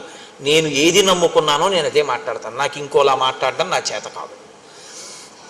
కాబట్టి అత్రి అంటున్నారు, అనసూయాం వ్రతై స్నాత ప్రత్యూహాశ్చ నివర్తితా దేవకార్య నిమిత్తంచ యయా సంతరమాణయ దశరాత్రం కృతా రాత్రి సేయం మాతేవతే నఘ తామిమాం సర్వభూతానాం నమస్కార్యాం యశస్వినీం అభిగచ్చతు వైదేహి వృద్ధామ క్రోధనాం సదా అనసూయేతి యా లోకే కర్మభిఖ్యాతిమాగత. ఆయన అంటున్నారు, ఈ అనసూయ ఎంత గొప్పదో తెలుసా రామ? ఈమె దేవతల కొరకు 10 రాత్రుల్ని ఒక రాత్రిగా మార్చింది. సుమతి అని ఆవిడ కూడా చాలా పతివ్రతే. కానీ నేను మీతో మొన్న మనవి చేశాను, 2 రకాలుగా అనుష్ఠానం ఉంటుంది. భర్త ఏం చెప్తే చేసేవాళ్ళు కొందరు, భర్తతో పాటు శాస్త్రం బాగా తెలిసి ధర్మాధర్మములు ఆయనతో మాట్లాడుతూ కలిసి ఆయన్ని దిద్దుతూ తనని దిద్దుకుంటూ అనుగమించేవారు కొందరు. సీతారాములు 2వ కోవలోకి వస్తారు, సుమతి 1వ కోవలోకి వస్తుంది. ఆవిడ భర్త ఏం చెప్తే అది. భర్త ఒకరోజు ఒక దారుణమైన కోరిక కోరాడు. అది పెద్ద నేను విశేషంగా దాని గురించి ప్రస్తావన చేయక్కర్లేదు, మీ అందరికీ తెలుసు. ఆవిడ బుట్టలో పెట్టుకుని రాత్రి వేళ తీసుకెడుతోంది ఆయన కోరుకున్నటువంటి వేశ్యామందిరానికి. అక్కడ మాండవ్య మహాముని అని ఒక మాండవ్య మునికి ఆయన పూర్వక జన్మలో చేసుకున్నటువంటి పాపం అనుభవానికి వచ్చి ఆయన్ని కొరత వేశారు. కొరత వేసి అంటే శూలారోహణం చేయిస్తాడు. ఆయన శూలంలోకి దిగుతుండడంలో విశేషమైన బాధతో ఉన్నాడు. చీకట్లో ఈవిడ బుట్టలో తీసుకెళ్తూ ఉండడంలో ఈ బుట్టలో కూర్చున్నటువంటి కౌశికుడు అంటారు ఆయన యొక్క చెయ్యి, ఆయన యొక్క శరీరం ఆ మహర్షి యొక్క భుజానికి తగిలింది. చాలా బాధలో శూలం దిగుతోంది ఆయన శరీరంలోకి. అది ఒక శిక్ష వేసేవారు పూర్వం. శూలం మీద కూర్చోబెట్టి వదిలేస్తారు, అది అలా దిగుతూ ఉంటుంది తల వరకు, లోపల నుంచి దిగుతూ వస్తూ ఉంటుంది. ఎంత బాధ! అప్పుడు భుజానికి తగిలితే శరీరం కదిలితే ఇంకెంత బాధ! ఆయనకి కోపం వచ్చింది. నేను అసలే కొరత శిక్షతో బాధపడుతుంటే నన్ను ఇంకొంత బాధ పెట్టావు కాబట్టి నువ్వు సూర్యోదయానికి మరణిస్తావు అన్నాడు. వెంటనే సుమతంది, సూర్యోదయం అయితే నా భర్త పోతాడు కాబట్టి సూర్యుడు ఉదయించకుండుగాక. ఇప్పుడు ఒకరు తపస్సు చేత శపించాడు, ఇంకొకరు పాతివ్రత్యం చేత సూర్యోదయాన్ని ఆపేశాడు. ఇప్పుడు సూర్యోదయం అయిపోయింది. ఇప్పుడు ఆవిడికి ఎవరెళ్ళి చెప్పినా ఆవిడ ఏమనేదంటే, తెల్లవారితే నాకు వైధవ్యం వస్తుంది కాబట్టి నేను తెల్లవారనివ్వను. తెల్లవారడం అన్నది ఆగిపోతే, సూర్యాస్తమయాలు ఆగిపోతే లోకంలో ఒక విచిత్రమైన స్థితి వస్తుంది. ఇది మీరు గమనించాలి. రాత్రి పగలు ఉన్నాయి కాబట్టి మనకి సంతోషంగా గడిచిపోతుందండి. ఎప్పుడూ పగలే ఉందనుకోండి అసలు బతకలేం, ఎప్పుడూ రాత్రే ఉందనుకోండి అసలు బతకలేం. పగలు 12 గంటలు రాత్రి 12 గంటలు ఉంటోంది కాబట్టి మనం సంతోషంగా జీవితాన్ని గడపగలుగుతున్నాం. ఇప్పుడు సూర్యాస్తమయాలు ఆగిపోతే దేవతలందరూ ఇప్పుడు ఎవరిని ప్రార్థించాలి అంటే వెళ్ళి ఆ మహాతల్లి అనసూయమ్మని ప్రార్థన చేయండి అన్నారు. ఆ తల్లి అనసూయ, నీకేం పర్వాలేదు, సూర్యోదయం అవని నీ భర్త మరణిస్తాడు, నా తపశ్శక్తి చేత నేను మళ్ళీ బ్రతికిస్తానని సూర్యోదయం అయ్యేటట్టు చేసి ఆవిడ మళ్ళీ ఆమె భర్తని బ్రతికించి ఆవిడ 5వ తనాన్ని నిలబెట్టింది. అంత గొప్పది అటువంటి తల్లి. ఈమె తామిమాం సర్వభూతానాం నమస్కార్యాం యశస్వినీం, ఈమె సర్వభూతముల చేత కూడా నమస్కరింపబడడానికి యోగ్యురాలు. అందుకే ఎక్కడెక్కడ అనసూయాస్వరూపంగా సువాసిని పూజ చేస్తారో అక్కడక్కడ అది చూసిన వాళ్ళకి 5వ తనం నిలబడుతుంది. అది చూసిన వాళ్ళకి దేవతల యొక్క అనుగ్రహం కలుగుతుంది. మీకు సృష్టిలో అనసూయలా ప్రవర్తించినటువంటి వాళ్ళు, ఆ పాతివ్రత్యం అంత గొప్పది. ఎప్పుడూ మీరు గుర్తుపెట్టుకోండి, శాస్త్రం ఎలా మాట్లాడుతుందంటే పురుషుడిది తపస్సు గొప్ప, ఆడదానిది పాతివ్రత్యం గొప్ప. ఆడది పురుషుణ్ణి అనుగమించగలిగితే చాలు. అలా అనుగమించగలిగితే ఆమెకు అంత తపశ్శక్తి వస్తుందంతే. ఆవిడ అటువంటి స్థితిని చేరుకుంటుంది. ఆర్షధర్మం అంతే మాట్లాడుతుంది. కాబట్టి ఇప్పుడు అనుగమించింది నన్ను, అలా అంత స్థితిని పొందింది. ఇటువంటి తల్లి సర్వభూతముల చేత నమస్కరింపబడడానికి యోగ్యురాలైంది. మనుష్యులు కాదు, సమస్త భూతములు అనసూయకి నమస్కారం చేస్తాయి ఈ ఆశ్రమంలో. అటువంటి తల్లి వృద్ధాం అక్రోధనాం సదా, చాలా వృద్ధురాలైపోయింది. అక్రోధనాం, ఆమెకి క్రోధం ఉండదు, ఆమెకి కోపం ఉండదు. కోపం ఎందుకు ఉండదండి? కోపం ఉండకపోవడం ఏంటి? కోపం ఉండకపోవడం అంటే కోపం ఎక్కడి నుంచో రాదు కదండి. కాకినాడ నుంచి నేను వచ్చినట్టు కోపం ఎక్కడి నుంచైనా వస్తుందేంటి? కోపం ఎక్కడి నుంచి రాదు. కామక్రోధశ్చ లోభశ్చ దేహే తిష్టంతి తస్కరాహ, జ్ఞానరత్నాపహారాయ తస్మాత్ జాగ్రత్త జాగ్రత్త అంటారు శంకరాచార్యుల వారు. కోపం అన్నది ఇక్కడి నుంచే వస్తుంది. ఇక్కడి నుంచి పైకి లేవడానికి అవకాశం కోసం ఎదురు చూస్తుంటుంది. అవకాశం చిక్కిందనుకోండి పైకి వస్తుంది అంతే. ఒక్కసారి వచ్చేటప్పటికి మీ రూపం మారిపోతుంది. మీ స్థితిని మీరు అప్పటి వరకు ఎలా ఉంటారో దాన్ని చంపేసి మీలోంచి ఒక కొత్త వ్యక్తిని పుట్టించగలదు క్రోధం. ఇది పుట్టదు అంటే రెండు కారణములకు పుట్టదు. ఒకటేమిటో తెలుసా అండి, మీకన్నా అధికుల్ని చూసి మీరు నమస్కరించినటువంటి లక్షణానికి. క్రోధం ఎందుకు ఇంకా? ఆయన మనకన్నా అధికుడు కాబట్టి ఆయన చెప్పిన మాట మనం విందాం. కోపం ఎందుకు ఇంకా? మనకన్నా తక్కువ వాడు ఆయన వృద్ధిలోకి రావాలని కోరుకున్నాం కాబట్టి తెలియదు కదా పాపం, దోషం చేస్తుంది. ఇంకా క్రోధం ఏమిటండి? ఇది ఆవిడ మాతృహృదయం కాబట్టి ఆవిడికి అసలు క్రోధం అన్నది రాదయ్యా. ఎప్పుడు ఆవిడ వృద్ధురాలైపోయింది. ఎంత తపస్సు చేసిన పండు ఆవిడ, అంతటి గొప్ప తల్లి. అనసూయాతియాలోకే కర్మభిఖ్యాతిమాగత. ఆమెకి ఎన్నడూ కోపము ఎరుగని తల్లి కాబట్టి, ఎప్పుడూ శాంతమూర్తి కాబట్టి, పెద్ద ముత్తైదువ కాబట్టి ఆమెకి అనసూయ అని పేరు వచ్చింది. ఆమె కర్దమ ప్రజాపతి దేవహూతిల యొక్క కుమార్తె. ఆమెని ఒకానొకప్పుడు త్రిమూర్తులు వెళ్ళిపోతున్నారు అత్రి మహర్షి ఆశ్రమం నుంచి తమ దివ్య విమానాల్లో. వెళ్ళిపోతుంటే విమానాలు ఆగిపోయాయి. ఆగిపోతే వాళ్ళు ఎందుకు వెళ్ళటం లేదు విమానం అని అడిగారు. కింద అత్రి మహర్షి ఆశ్రమం ఉంది, అనసూయం ఉంది. వారు ఉన్న చోట పైన మీరైనా సరే, మీరు త్రిమూర్తులైనా సరే మీ విమానాలు ఎగరవన్నారు. అంటే త్రిమూర్తులకి ఆవిడ యొక్క కీర్తిని మరింత ప్రకాశింప చెయ్యాలనిపించింది. మీరు ఎప్పుడు గుర్తుపెట్టుకోండి. అంతేగాని అద్దం బద్దం లేకుండా ఉత్తినే ఆవిడని పరిశీలన చేయడం కోసం రావడం అలాంటి పిచ్చ పనులు చేయరు త్రిమూర్తులు. మీరు జాగ్రత్తగా గమనించాలి శాస్త్రాన్ని. ఇంత గొప్ప తల్లి అంటే ఈవిడ ఖ్యాతి లోకానికి తెలియాలి. ఆవిడ ఖ్యాతి ఆవిడ లోకానికి చెప్పుకునే ప్రయత్నం చేయదు. ఆవిడకి అలాంటి పనులే ఉండవు. ఆవిడ తపస్సు ఆవిడంతే. కానీ ఆవిడ గొప్పతనం లోకానికి తెలియాలి. లోకానికి చెప్పడం ఎందుకు? ఆవిడికి కీర్తి తెస్తే వీళ్ళకి ఏమిటి వస్తుంది? ఆదర్శంగా తీసుకుని మిగిలిన వాళ్ళు బతుకుతారు. అందుకు చెప్పాలి దేవతలు. కాబట్టి ఇప్పుడు త్రిమూర్తులు బ్రాహ్మణ రూపాల్లో భోజనానికి వెళ్ళారు. అత్రికి ధర్మం ఉంది, అతిథి దేవోభవ. అందుకని ఆయన వాళ్ళని నిమంత్రణం చేశాడు, వచ్చి కూర్చుని భోజనం చేయొచ్చు. వాళ్ళు అన్నారు తీరా భోజనానికి కూర్చున్నాక, మేము ఒక వ్రతంలో ఉన్నాం. ఆ వ్రతంలో మాకు నియమం ఏమిటంటే యజమాని భార్య మాకు వడ్డన చేసేటప్పుడు యజమాని వడ్డన చేస్తాడు, పరిశేచనాన్ని యజమాని వేస్తాడు. అది పెద్దలు వస్తే భోజనం పెట్టేటటువంటి తీరు. అందుకే పెద్దలు వస్తే భోజనం పెడుతున్నావు అందరూ. అదేం గుర్రం కాదు, గాడిది కాదు అన్నం పెట్టడానికి. నువ్వు దేవతార్చనకి పిలుస్తారు. ఆయన యజ్ఞం చేయడంతో సమానం అది. అంటే పరిశేచనానికి వేస్తారు జలాన్ని చేతిలో 5 మాటలు మీరు వేస్తారు. ఆయన స్వాహాకారంతో తీసుకుంటాడు 5 మాటలు. కాబట్టి ఇది శాస్త్ర మర్యాద కనుక ఆ ముగ్గురిని పిలిచి భార్యని వడ్డించమన్నాడు. భార్య వడ్డించకుండా ఇంట్లో పనిపిల్ల వడ్డించకూడదు. అది నీ పొగరుకి లక్షణం. నీ భార్య ఉన్నదందుకు పెద్దలు వస్తే వడ్డించడానికి. అంతేకాని తను ఎక్కడో కూర్చుని ఇంట్లో పనిపిల్ల వడ్డించడం మర్యాదకి భంగపాటది. ఎక్కడ ఎందుకున్నారో, ఎవరు ఏ ఆశ్రమంలో ఎందుకున్నారో అది తెలుసుకుని ప్రవర్తించాలి. అందుకే స్నాతకం చేసి గురువుగారు చెప్తాడు, ఎందుకున్నావో తెలుసా ఇప్పుడు గృహస్థాశ్రమంలో పెడుతున్నది, నేర్చుకో, అతిథి దేవో భవ అని చెప్తాడు. కనుక ఇప్పుడు అనసూయమ్మ వడ్డించాలి. వాళ్ళు అన్నారు మా వ్రతం ఏమిటంటే ఇవాళ మేము భోజనం చేసేటప్పుడు ఆ యజమాని భార్య మాకు నగ్నయ్యి వడ్డించాలి. అంటే ఒంటి మీద వస్త్రం లేకుండా వడ్డించాలి. ఇప్పుడు ఇది ఆమెకి చెందిన విషయం. ఆవిడ అలా వడ్డిస్తుందా వడ్డించదా? అత్రి ఏమనలేదు. అదేం మీ అసాధ్యం కూడా, అదేమి వ్రతం రా మీకు అని ఆయన అనలేదు. ఇది ఎక్కడుంది ఈ వ్రతం అనలేదు.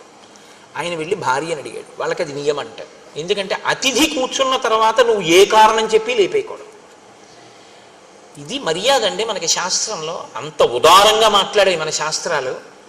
అమృతాన్ని ఇచ్చేసాడంతే, తెలిసి కూడా రాక్షసులని. పంక్తిలో కూర్చుంటే లేపకూడదు కాబట్టి. ఏమి నేర్చుకుంటున్నాం మనం? మనకి నేర్పే పురాణాలు. కాబట్టి ఇప్పుడు వెళ్ళి వాళ్ళకి నగ్నగా వడ్డించాలట. మరి వడ్డిస్తావా అన్నాడు. ఆవిడంది అది పెద్ద విషయమా, అలాగే వడ్డిద్దాం అని. ఆవిడ ముందు బట్ట కట్టుకుని వచ్చింది.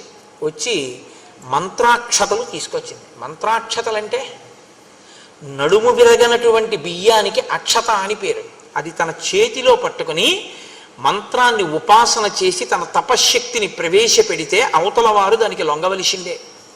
తను కోరుకున్నట్టు ఆవిడ చేయగలదు. ఆవిడ మంత్రాక్షతలు చేతపట్టుకుని వచ్చి ముగ్గురి తల మీద వేసింది. వేసి పసిబిడ్డల గుదురుగాక అంది. ముగ్గురు ఆ వేసినటువంటి ఆసనాల మీద పసిపిల్లలై పడుకున్నారు. అమ్మ తన కొడుకు పసిపిల్లవాడు అక్కడే ఆడుకుంటుంటే అమ్మవాడిని ముద్దులు ఆడుతూ స్నానం చేసి వచ్చి ఒళ్ళు తుడుచుకుంటుంది, బట్ట కట్టుకుంటుంది. వాటిలో మనోవికారం ఉంటుందా? పసితనానికి ఉన్న గొప్పతనం అది. పసిపిల్లలు ముగ్గురు అలా కూర్చున్నారు, పడుకుని ఆడుకుంటున్నారు. ఆవిడ వడ్డించేసింది, వెళ్ళి బట్ట కట్టుకుంది, వచ్చింది, ముగ్గురి మీద మంత్రాక్షతలు వేసింది, తినండి. ముగ్గురు త్రిమూర్తులు ఏ రూపాల్లో వచ్చారో ఆ రూపాల్లో తిన్నారు. తినేసిన తర్వాత ఆవిడంది, పిల్లల విషయంలోగా తల్లి ఎలా ప్రవర్తిస్తుంది, అన్యుల విషయంలో కాంత అలా ప్రవర్తించదుగా, నగ్నగా వచ్చి ఎవరి ముందు నిలబడదు. నేను దాని గురించి పెద్ద వ్యాఖ్యానాలు ఏం చెయ్యక్కర్లేదు.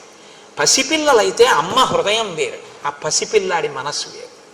పసిపిల్లాడు అక్కడ ఆడుకుంటుంటే అమ్మ స్నానాల గది తలుపు తెరిచి వాడు ఏ ప్రమాదం తెచ్చుకుంటాడో అని స్నానం చేసేస్తుంది.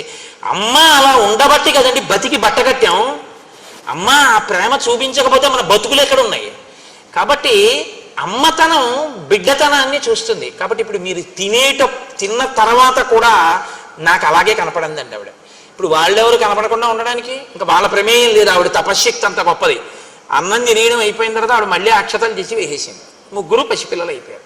3 ఉయ్యాళ్ళు కట్టి పడుకోబెట్టి ఊపింది. మీకు అలా వడ్డించాను కాబట్టి నేను తల్లిని, మీరు బిడ్డలు పడుకోండి ముగ్గురు అని. ముగ్గురు పడుకున్నారు అంతే. ఆవిడ ఉయ్యలు ఊపుతాను. ఇప్పుడు పరిగెవరు తీశారు? కీర్తి ప్రకాశింపజేయడం మాట దేవుడు. ముగ్గురు ఉయ్యాల్లో పడుకున్నారని ముగ్గురు వచ్చారు. లక్ష్మి, సరస్వతి, పార్వతి ముగ్గురు వచ్చారు. ఎలా? పూజ కోసం కాదు, భర్తలు నిమ్మని పరిగెత్తుకుంటూ వచ్చారు. అమ్మా అమ్మా పసిబిడ్డల్ని చేసేసావు కదమ్మా, మాకు మా భర్తల్ని ఇచ్చేవా అమ్మా అని అడిగారు. అదెంత పని? మళ్ళీ మంత్రాక్షతలు వేసింది. ముగ్గురు బిడ్డలయ్యారు. ముగ్గురిని ముగ్గురు కోడళ్ళకి ఇచ్చేసింది. ఇప్పుడు ముగ్గురు కొడుకులయ్యారు. లలితాపరాభట్టారిక స్వరూపం శాస్త్రంలో ఏదో ఆ లలితాపరాభట్టారిక స్వరూప స్థాయికి చేరింది అనసూయమ్మ. ఇది ఆవిడ గొప్పతనం. అటువంటి అనసూయ స్వరూపం గురించి చెప్పి ఆ స్వరూపాన్ని ఇక్కడ తీసుకొచ్చి ఒక సువాసిని యందు ఆవాహన చేసి పూజ చేయకపోతే దోషమైపోతుందండి. శాస్త్రాలు మీకు చూసే అవకాశం ఇచ్చేయి. ఒక సువాసిని కూర్చోబెట్టి మీరు శ్రీ సూక్తంతో ఆవాహన చేసి పూజ చేస్తే మీకు అనసూయమ్మకి జరుగుతున్న పూజ మీరు చూసేసినట్టే. దాని చేత మీరు ధన్యులైపోతారు. చూపుల శ్రీపతి రూపము నాపోవక త్రావి త్రావి హర్షోద్ధతయ్యి వాపుచ్చి మందమధురాలాపంబుల పొగడనతిథి లక్ష్మీనాథున్ అంటారు పోతన గారు. చూపులతో తాగి తాగి ఆనందం అనుభవించాలి ఒక్కొక్కసారి. అందుకు కదా ఇప్పుడు ఈ ఘట్టం తర్వాత సువాసిని పూజ జరుగుతోంది అనసూయ స్వరూపంగాను. ఇదే ఆవిడ గొప్పతనం. కాబట్టి రామ, నువ్వు ఇప్పుడు ఆ అనసూయ దగ్గరికి నువ్వు సీతమ్మని పంపించు. సీతమ్మ లోపలికి వెళ్ళి అనసూయమ్మతో మాట్లాడుతుంది అని అనసూయని పిలిచారు అత్రి మహర్షి. రామలక్ష్మణులు సీతమ్మ నమస్కారం చేశారు. ఆయన అన్నారు, అనసూయ సీతమ్మని లోపలికి తీసుకెళ్ళు అన్నారు. వాళ్ళిద్దరికీ తెలుసు ఏమివ్వాలో, ఎందుకు ఇవ్వాలో, రామాయణాన్ని ఎలా తిప్పాలో ఋషులకి తెలుసు. కాబట్టి ఇప్పుడు అనసూయమ్మ సీతమ్మని తీసుకుని లోపలికి వెళుతోంది. వెడుతున్న అనసూయమ్మ ఎలా ఉందో మనకి నిజంగా వాల్మీకి, అందుకు కదండి ఋషిరుణం వచ్చింది. అనసూయమ్మ ఎలా ఉండేదండి అన్నారు అనుకోండి, ఆవిడ వృద్ధురాలు అని మహర్షి చెప్పారు. ఎలా ఉందో మనం చూడ్డానికి వీలుగా లైవ్ టెలికాస్ట్ అంటారే, శాబ్దికమైన ప్రత్యక్ష ప్రసారం చేస్తారు మహర్షి. ఆయన అంటారు, శిథిలాం ఫలితాం వృద్ధాం జరా పాండురమూర్ధజాం సతతం వేపమానాంగీం ప్రవాతే కదలీయథ. ఆవిడ శిథిలాం, శరీరం అంతా శిథిలమైపోయింది. ఫలితాం, ఆ తల్లి ఒళ్ళంతా ముడతలు పడిపోయింది. వృద్ధాం, వృద్ధురాలైపోయింది. జరాపాండురమూర్ధజాం, వృద్ధాప్యం చేత ఆవిడ తలంతా నెరిసిపోయి ముగ్గుముట్టు అయిపోయింది, పెద్దదైపోయింది, పెద్ద ముత్తైదువ. సతతం వేపమానాంగీం, ఆవిడ ఇలా వణికిపోతోంది చేతులవిని. ప్రమాతే కదలీయథ, గాలి వేస్తే అరిటి చెట్టు ఎలా కదిలిపోతుందో అలా కదిలిపోతోంది. అటువంటి తల్లి బయటికి వచ్చి సీతమ్మ చెయ్యి పట్టుకుని లోపలికి తీసుకెళ్ళింది. లోపలికి వెళ్ళిన సీతమ్మ అనసూయమ్మ ఏం మాట్లాడుకున్నారో మనకి వెంటనే కెమెరా అటు తిప్పుతారు మహర్షి. అది రామాయణానికి గొప్పతనం. నేను అదే ఏకాంతంగా చదవండి రామాయణాన్ని, రామాయణాన్ని మామూలుగా చదవకండి అని నేను అంటాను. మీరు దాన్ని అలా చూస్తుంటే మీకు ఇక్కడ రామాయణం కదిలేటట్టుగా ఆయన రచన చేశారు. ఇప్పుడు మీ సంతోషం ఎవరి మీద ఉంటుంది ఇంత చెప్పాక? సీతమ్మ అనసూయమ్మ ఏం మాట్లాడుకుంటున్నారో లోపలని ఉంటుంది, బయట అత్రి రామలక్ష్మణులు ఏం మాట్లాడుకుంటున్నారో అని మీకు ఉండదు. వెంటనే కెమెరా అటు తిప్పుతారు మహర్షి. కెమెరా అటు తిప్పుతారంటే నా ఉద్దేశం ఆయన యొక్క ఘంటం అటు తిరుగుతుంది. మీరు ఆ శ్లోకంలో శబ్దంలో దర్శనం చేయొచ్చు. అభివాద్యత వైదేహి తాపసీం తామనందితాం బద్ధాంజలి పుటాహృష్ట పర్యపృచ్ఛదనామయం. లోపలికి వెళ్ళినటువంటి సీతమ్మ అంజలి ఘటించింది. ఇలా అంజలి ఘటించి రెండు చేతులతో శిరస్సు ఉంచి నమస్కరించి ఆ తల్లిని తాపసీం అనిందితాం, అనిందత అంటే స్వచ్ఛమైన చరిత్ర కలిగిన అనసూయకి నమస్కారం చేసి, వెంటనే అనసూయమ్మంది, ఇంకా ఏమి పెద్ద హడావిడేం లేదండి, వెంటనే ఒక మాట అంది. తత సీతాం మహాభాగాం దృష్ట్వా తాం ధర్మచారిణీం స్వాంత్యంత్య బ్రవీత్ హృష్ట దిష్ట్యా ధర్మమవీక్షసే. చాలా సంతోషించినటువంటి మనస్సుతో అనసూయమ్మ ఇలా చూసిందట సీతమ్మ వంక. దేనికి సంతోషం? నమస్కారం చేసిందనే కాదుట. మహర్షి ఎందుకు అనసూయమ్మ సంతోషించిందో చెప్తున్నారు. దిష్ట్యా ధర్మమవీక్షసే, ధర్మాన్ని పట్టుకున్నావు కనుక. అమ్మా నువ్వు ధర్మాన్ని పట్టుకున్నావమ్మా సీతమ్మ, నాకు ఇది సంతోషం వేస్తోందమ్మా. ఏమిటి సీతమ్మ పట్టుకున్న ధర్మం? వెంటనే చెప్తోంది ఆవిడ. త్యక్త్వా జ్ఞాతి జనం సీతే మానవృద్ధించ భామిని అవరుద్ధం వనే రామం దిష్ట్యాత్వం అనుగచ్చసి. నువ్వు జ్ఞాతి జనాన్ని విడిచిపెట్టావు. మీ మామగారు 2 వరాలిచ్చి కైకమ్మకి రాముణ్ణి అరణ్యవాసానికి వెళ్ళమని చెప్పగానే నా భర్తకి ఇంత కష్టపెట్టినటువంటి ఈ మామగారింట్లో నేనుండి ఈయనకి సేవలు ఎందుకు చెయ్యాలి? మీరు 14 ఏళ్ళు అరణ్యవాసానికి వెళ్ళి వచ్చి మీరు పట్టం కట్టుకున్న తర్వాత నేను వస్తాను, అప్పటి వరకు నేను పుట్టింట్లో ఉంటానని జనక మహారాజు గారి యొక్క కూతురు అయోనిజ అయినటువంటి సీతమ్మ అనుకుంటే అలా పుట్టింటికి వెళ్ళొచ్చు. లేదా నేను అరణ్యవాసానికి ఎక్కడ వస్తానండి, ఇక్కడ ఉంటానులేండి అని రాముడే అన్నాడు కనుక ఉన్నవని అక్కడ ఉండొచ్చు. జ్ఞాతి జనాన్ని విడిచిపెట్టి అక్కడ ఉండక ఇక్కడ ఉండక మానవృద్ధించ భామిని, ఐశ్వర్యాన్నంతటినీ కూడా విడిచిపెట్టేసి అహంకారాన్ని విడిచిపెట్టేసి, రాముడి కన్నా ఒక విషయంలో సీతమ్మది ఒక మార్క్ ఎక్కువ, ఆవిడ అయోనిజ అయినా కూడా అవరుద్ధం వనే రామం, రాముడి వెనకాతల అడవికి వచ్చేసావు. దిష్ట్యాత్వం అనుగచ్చసి, రాముణ్ణి పట్టుకున్నావు, ధర్మాన్ని పట్టుకున్నావు, భర్తని అనుగమించావు. భర్త వెంట ఉండాలి ఆడది, భర్త వెనక ఉండడం, భర్తని అనుగమించడం కన్నా పూజ ఇంకొకటి లేదు. ఎన్ని పూజలు చేసి ఇది వదిలినా అది 0, అన్నీ వదిలి ఇది ఉంటే పూర్ణం అన్న ధర్మాన్ని పట్టుకున్నావు సీత. అందుకు నేను సంతోషిస్తున్నాను. సీతమ్మ, నేను నీతో ఒక మాట చెప్పనా? నగరస్థో వనస్థో వా పాపో వా యదివా శుభ యాసాం స్త్రీణాం ప్రియో భర్త తాసాం లోకా మహోదయా. భర్త నగరంలో ఉండని అరణ్యంలో ఉండని, పాపిష్టివాడు కానీ పుణ్యాత్ముడు కానీ, ఆడది భర్తని ఉపాసన చేస్తే చాలు, భర్తని అనుగమిస్తే చాలు, ఆమె సమస్తమైనటువంటి శ్రేయస్సుని పొందుతుంది. భర్త ఎటువంటి వాడన్న దాన్ని బట్టి అనుగమించడం గొప్పతనం కాదు, భర్తని అనుగమించడం గొప్పతనం. కాబట్టి నువ్వు అలా అనుగమించావు, ఆయన అరణ్యానికి వచ్చిన అనుగమించావు. దీనికి నేను చాలా సంతోషిస్తున్నాను. సీత, నీతో నేను ఒక మాట చెప్తాను, బాగా విను. భర్త అన్న మాటకి ఒక గొప్ప నిర్వచనం చెప్పింది అనసూయమ్మ రామాయణంలో. నాతో విశిష్టం పశ్యామి బాంధవం విమృశంత్యహం సర్వత్ర యోగ్యం వైదేహి తపః కృతమివావ్యయం. ఒక వ్యక్తి గొప్ప తపస్సు చేశాడు. ఇప్పుడు ఆయన గొప్ప తపోనిష్టాగరిష్ఠుడైనటువంటి వాడు అలా వెళ్ళిపోతున్నాడు. ఆయనకి ఆకలేసింది, అది ఎడారి, ఏమీ దొరకలేదు. ఇప్పుడు ఆయనకి ఏమీ దొరకలేదు కాబట్టి ఆయనకి ఏమైనా బాధ ఉంటుందా? ఆయన తన తపశ్శక్తి చేత ఆయన తలుచుకుంటే అక్కడికి నదిని తీసుకురాగలడు. ఆయన సాక్షాత్ అన్నపూర్ణమ్మని పిలిచి అన్నం వడ్డించుకుని తినగలడు. నిన్నను చూడలా భరద్వాజ మహర్షి తపశ్శక్తి ఏమిటో మీరు?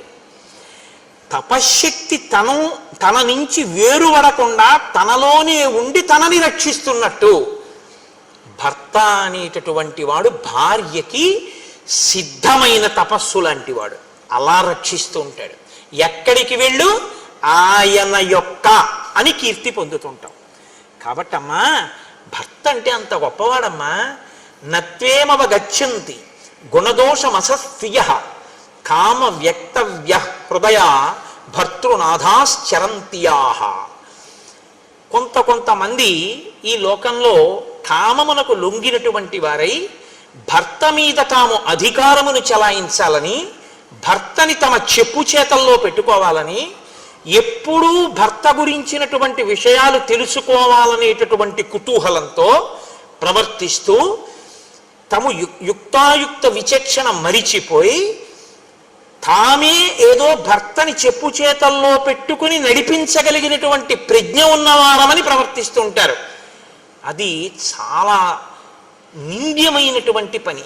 అలా ఉండకూడదమ్మా అని అనసూయమ్మ అంటూ, నువ్వు ఎప్పుడూ ఎలా ఉండాలని నేను ఆశీర్వచనం చేస్తున్నానో తెలుసా?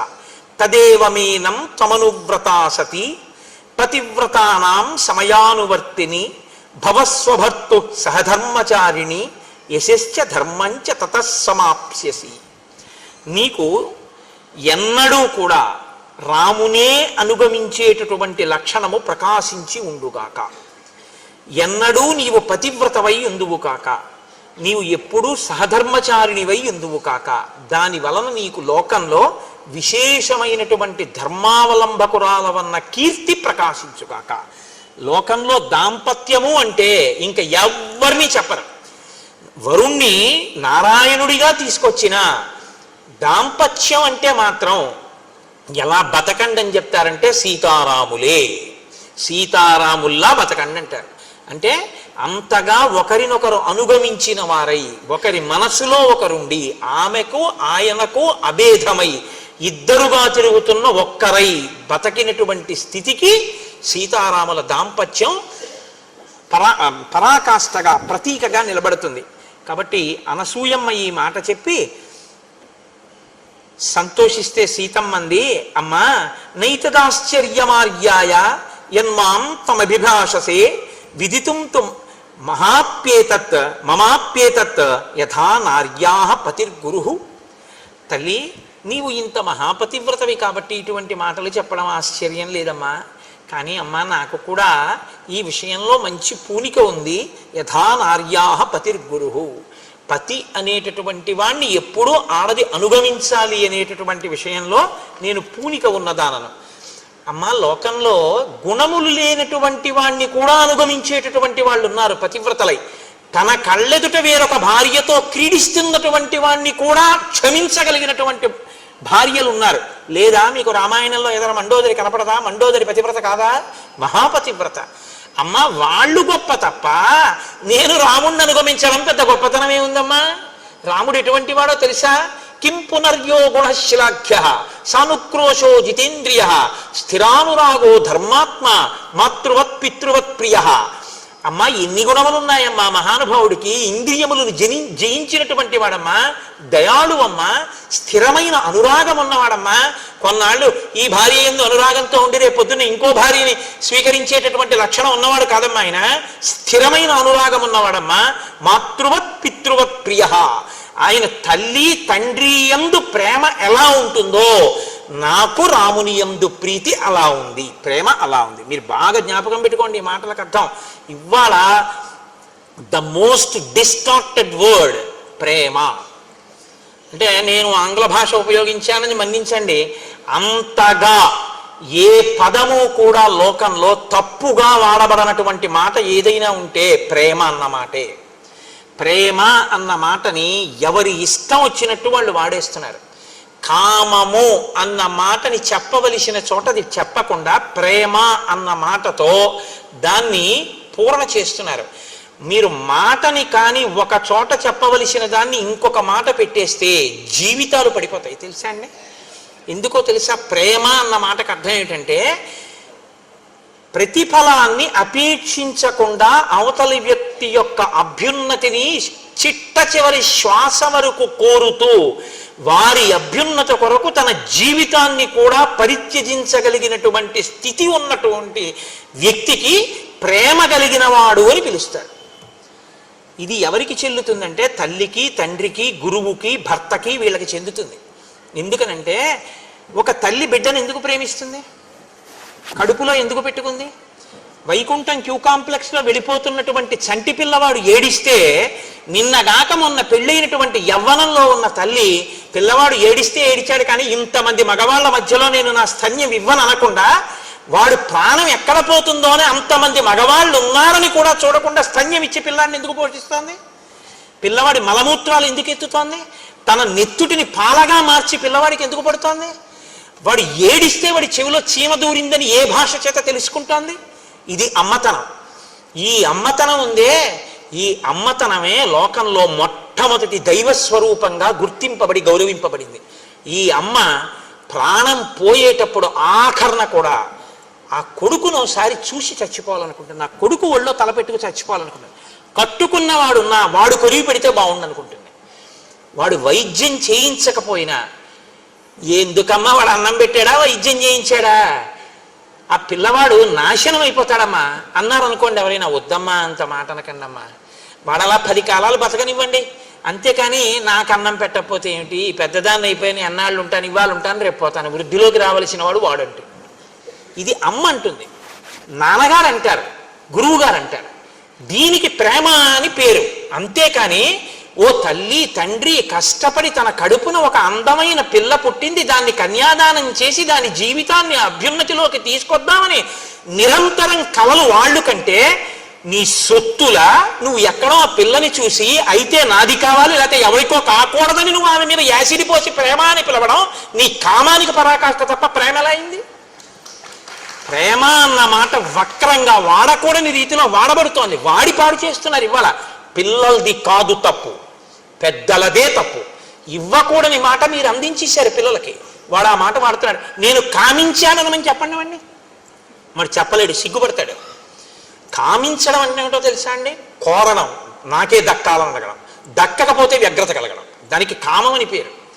అందుకే కామం పక్కన చెల్లెలు క్రోధం ఉంటుంది. ఎప్పుడు తీరితే తృప్తి, తీరకపోతే కోపం, రెండు ఉంటాయి. ప్రేమ అలా కాదు.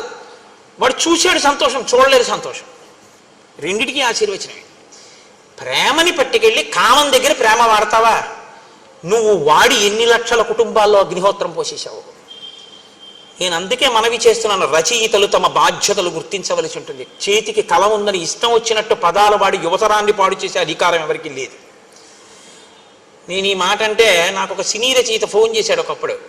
కోటేశ్వరారు మీరు అన్న మాటలు నా హృదయాన్ని తాకి, నేను కొన్ని చాట్ల రాశాను, నన్ను మీరు క్షమించండి అన్నాడు. నేను ఎంత సంతోషించానో నిజంగా. ఆయన ఉదారుడు, సంస్కృతి ఉన్నవాడు. నేను చాలా సంతోషించాను. తప్పు చేయడం గొప్ప కాదు, తప్పు దిద్దుకోవడానికి సిద్ధపడడం గొప్ప. కాబట్టి ఆ తల్లి సీతమ్మ అంటోంది, అమ్మా యావృత్తిం వర్తతే రామ కౌసల్యాయాం మహాబల తమేవ నృపనారీణాం అన్యాసామపి వర్తతే. నా భర్త ఎంత గొప్పవాడో తెలుసా అమ్మా? ఎప్పుడైనా దశరథ మహారాజు గారు తన భార్య అయినటువంటి కౌసల్య, సుమిత్ర, కైకేయిని ఎంత ప్రేమగా చూసుకుని ఈ పిల్లలు పుట్టడానికి వాళ్ళని క్షేత్రములుగా స్వీకరించాడో, ఆ కన్న తల్లి అయినటువంటి కౌసల్యాదేవి పట్ల ఎటువంటి ప్రేమ చూపిస్తాడో, ఆమెని క్షేత్రముగా రాముడు పుట్టాడు. కానీ తను పుట్టకపోయినా వారి కడుపుల యందు తండ్రి గారికి క్షేత్రములు కనుక, తండ్రి గారి భార్యలు కనుక, తండ్రి గారి భార్యలన్న కారణం చేత కౌసల్యని ఎలా గౌరవించాడో మిగిలిన రాణుల్ని కూడా నా భర్త అంత తల్లి రూపంగా గౌరవించాడమ్మా. అంత గొప్పవాడు నా భర్త. సగృదృష్టాస్వపి స్త్రీషు నృపేణ నృపవత్సగపు చూపులతో చూసి భార్యాస్థానంలో నించోపెట్టాడో వాళ్ళ యొక్క అందాల్ని మా రాముడు ఎప్పుడూ చూడలేదు. ఇంత అందగత్తె కాబట్టే మా నాన్నగారికి రాణి కాగలిగిందన్న మాట అనలేదు. ఈమె మా తల్లిగారు కాబట్టి నా చేత నమస్కారం అన్నాడు. ఇది రాముని యొక్క సౌశీల్యం. నాకు తల్లి అరణ్యానికి బయలుదేరేటప్పుడు మా అత్తగారు కౌసల్య చెప్పింది, ఆగచ్చత్యాంశ్చ విజనం వనమేవం భయావహం సమాహితం మే శ్రశ్వాచ హృదయే తద్ధృతం మహత్. నేను అరణ్యానికి వచ్చేటప్పుడు మా అత్తగారు భర్తతో ఎలా ప్రవర్తించాలని చెప్పిందో అవన్నీ నా మనసులో ఉన్నాయమ్మా. ఒక అత్తగారి పట్ల ఎంత గౌరవంతో కోడలు మాట్లాడాలో రామాయణం మనకి నేర్పుతుంది. అందుకే మీతో నేను మనవి చేసింది, ధర్మశాస్త్రాలు స్మృతులు వేదం ఇవాళ చదవగలవా అంటే పక్కన పెట్టండి, రామాయణ కావ్యం చదవండి. అన్నిటి సారాంశం అది, వేదోపబృంహణం మీకు నేర్పుతుంది. ప్రవర్తన ఎక్కడ ఎలా ఉండాలో మనకి నేర్పుతుంది. అత్తగారు చెప్తే సరిపోయిందా? ఆడపిల్ల, ఈడపిల్ల కాదు, ఇక్కడ పుట్టిన పిల్ల ఇంకో వంశాన్ని ఉద్ధరించడానికి ఎడుతుంది వాళ్ళ ఇంటికి. ఆ పిల్ల అక్కడ ఐశ్వర్యాన్ని వృద్ధి చేయడానికి, ఆ వంశాన్ని వృద్ధి చేయడానికి ఇక్కడ శిక్షణ ఇవ్వబడాలి. తల్లి ఏం చెప్పింది సీతమ్మకి మరి? పాణిప్రదాన కాలేచ యత్ పురాత్వగ్ని సన్నిధౌ అనుశిష్టా జనన్యాస్మి వాక్యం తదపి మే ధృతం. అమ్మా, మా అమ్మ ఉందే, ఆవిడ అమ్మ అంటే ఆవిడ అయోనిజ, కానీ జనకని జ్యేష్ఠపత్ని. మా అమ్మ నేను పుట్టింట్లో ఉన్నప్పుడు అత్తవారింట్లో ఎలా ఉండాలో నాకు నేర్పింది. అది ఎక్కడ వరకు నేర్పిందో తెలుసా అమ్మ? పెళ్లి చేస్తున్నప్పుడు, అగ్నిహోత్రం జరుగుతున్నప్పుడు కూడా నువ్వు నీ భర్తని అనుగమించాలి, అత్తమామల్ని గౌరవించాలి చెప్తూనే ఉంది. ఎక్కడి వరకు? పురాత్వగ్ని సన్నిధౌ, అగ్ని సన్నిధిలో కూడా. పాణిప్రదాన కాలేచ, నా చెయ్యి రాముడి చేతిలో పెడుతున్న సుముహూర్త సమయంలో కూడా మీ ఇద్దరూ కలిసి బతకాలి. అతన్ని అనుగమించు, అతని మనసు నీ మనసు ఒకటి కావాలి తప్ప ఎన్నడూ మీ ఇద్దరూ రెండుగా ఉండకూడదు, ఒకటిగా బతకండి అని 1కి 10 మాటలు మా అమ్మ నాకు నేర్పిందమ్మా. అటువంటి తల్లి దగ్గర శిక్షణ పొందానమ్మా నేను. తన కీర్తి ఎక్కడి నుంచి వచ్చిందో నేర్పుతోంది. పరోక్షంగా అనసూయమ్మ, సీతమ్మ ఈ జాతికి నేర్పుతున్నారు. ఒక ఆడపిల్ల అత్తవారింట్లో ఎలా బతకాలో నేర్పవలసిన బాధ్యత తల్లిదండ్రులది. అయిందానికి కాందానికి జోక్యం చేసుకుని ప్రతిదానికి అత్తవారింటి విషయాలు కనుక్కుని వాళ్ళ నుంచి ఆడపిల్లని వేరు చేసే ప్రయత్నం పుట్టింటి వారు చెయ్యకూడదు. అక్కడ అత్తిపోయేటట్టుగా తల్లిదండ్రులు నేర్పాలి. ఇది నాకు నా తల్లి నేర్పింది. పాణిప్రదాన కాలేచ యత్పురాత్మగ్ని సన్నిధౌ అనుశిష్టా జనన్యాస్మి వాక్యం తదపి మే ధృతం. నన్ను బాగా మీరు అర్థం చేసుకోండి. నేను ఎవరినీ తక్కువ చేయట్లేదు, ఎవరినీ ఎక్కువ చేయట్లేదు. పురుషుడు ఎక్కువ కాడు, స్త్రీ తక్కువ కాదు. అసలు ఆ మాటకు వస్తే నా మొదటి నమస్కారం ఆడదానికి. ఎందుకంటే తల్లి జన్మ ఇచ్చింది కాబట్టి ఈ శరీరం ఉంది. నేను చెప్పడం ఏంటంటే శాస్త్రాలు చెప్పాయి, పురుషుడు నేల మీద పడి నమస్కారం చేయాలి, ఆడది అలా పడక్కర్లేదని చెప్పారు. ఎందుకు పడక్కర్లేదని అడిగారు. ఏ స్థానంలోంచి నువ్వు జన్మ పొందావో, ఏ 2 స్థానముల దగ్గర బతికుండడానికి పాలు తాగావో ఆ 2 గౌరవింపబడాలి, అవి నేలని తగలక్కర్లేదన్నారు. అందుకే ఆడది నేల మీద పడి నమస్కారం చేయదు. ఆడదానికి శాస్త్రాలు అంత పెద్దపీట వేసి గౌరవించేయి. నేను గౌరవించడం ఏంటి? శాస్త్రం నమ్మాను కాబట్టి నేను గౌరవిస్తున్నాను. కాబట్టి స్త్రీకి సనాతన ధర్మంలో, స్మృతిలో, శాస్త్రంలో వేసినంత పెద్దపీట బహుశా ఎక్కడా ఎవ్వరూ వేయరు. నీకు చేత కాకపోతే, నువ్వు పురాణం చదవకపోతే, నువ్వు కావ్యాలు చదవకపోతే నీకు ఇంకోలా కనపడచ్చు, నువ్వు చదివితే ఆ మాట నువ్వు అనలేవు. కాబట్టి సీతమ్మంది, అమ్మ నాకు నేర్పిందమ్మా మా అమ్మ, నవీకృతంతు తత్సర్వం వాక్తైస్తే ధర్మచారిణి పతి శుశ్రూషణాం నార్యా తపో నాణ్య విధీయతే. అమ్మ నాకు ఒక విషయం బాగా తెలుసు. ఏమిటో తెలుసా? అసలు ఆడది ప్రత్యేకంగా తపస్సు అనేటటువంటిది వేరే చెయ్యక్కర్లేదు. ఎందుకో తెలుసా? ఆయన గాయత్రి చేసుకోవాలి, సంధ్యావందనం చేసుకోవాలి. ఆయన సంధ్యావందనానికి స్నానం చేశాక నీళ్ళెట్టింది, అయిపోయింది ఆవిడ తపస్సు. ఆయన చేసిన గాయత్రిలో సగం ఈవిడికి వేసేశారు. ఆయన జపం చేసుకుని వచ్చి భోజనానికి కూర్చున్నాడు, ఆయనకి అన్నం వండి పెట్టింది, ఆయన చేసిన పూజలో సగం ఈవిడికి వేసేశారు. ఆయన ఓ దేవాలయం కట్టడానికి విరాళం ఇచ్చాడు, అందులో సగం ఆవిడికి వేసేశారు. అందుకే ధర్మపత్ని సమేతస్య అంటే చాలు పడిపోయింది, అనకపోయినా పడిపోతుంది. ఎందుకో తెలుసా అండి?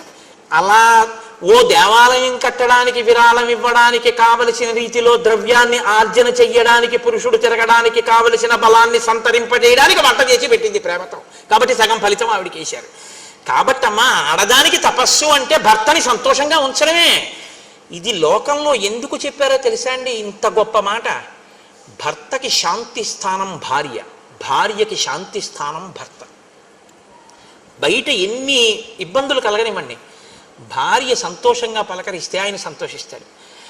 ఆవిడ ఎంత దరిద్రంలో ఉండనివ్వండి, ఎంతమంది ఏమననివ్వండి, భర్త ఒక్కడు గుండెల్లో పెట్టుకున్నాడు అనుకోండి చాలు సంతోషంగా. దీనికి ఒక మాట చెప్తుంటారు పెద్దలు, సముద్రం లోపలికి వెళ్ళి జాలరులో 6 నెలలకోసారి ముత్యాలన్నీ ఏరి జాగ్రత్తగా పట్టుకొచ్చి భార్యల మెళ్ళల్లో వేసేవారట. ఒక జాలరి వెళ్ళేవాడు కాదుట. ఆ ఒడ్డున ఉన్నటువంటి నత్తగుల్లలన్నీ ఏరి, శంఖాలు ఏరి, దండలు గుచ్చి భార్య మెడలో వేశాట. ఇన్ని నగలు వేసినటువంటి వాళ్ళకన్నా నత్తగుల్లలను శంఖాలు వేసుకున్నటువంటి ఈవిడలో ఎక్కువ తేజస్సు ఉండేదిట. ఎందుకని అడిగారట.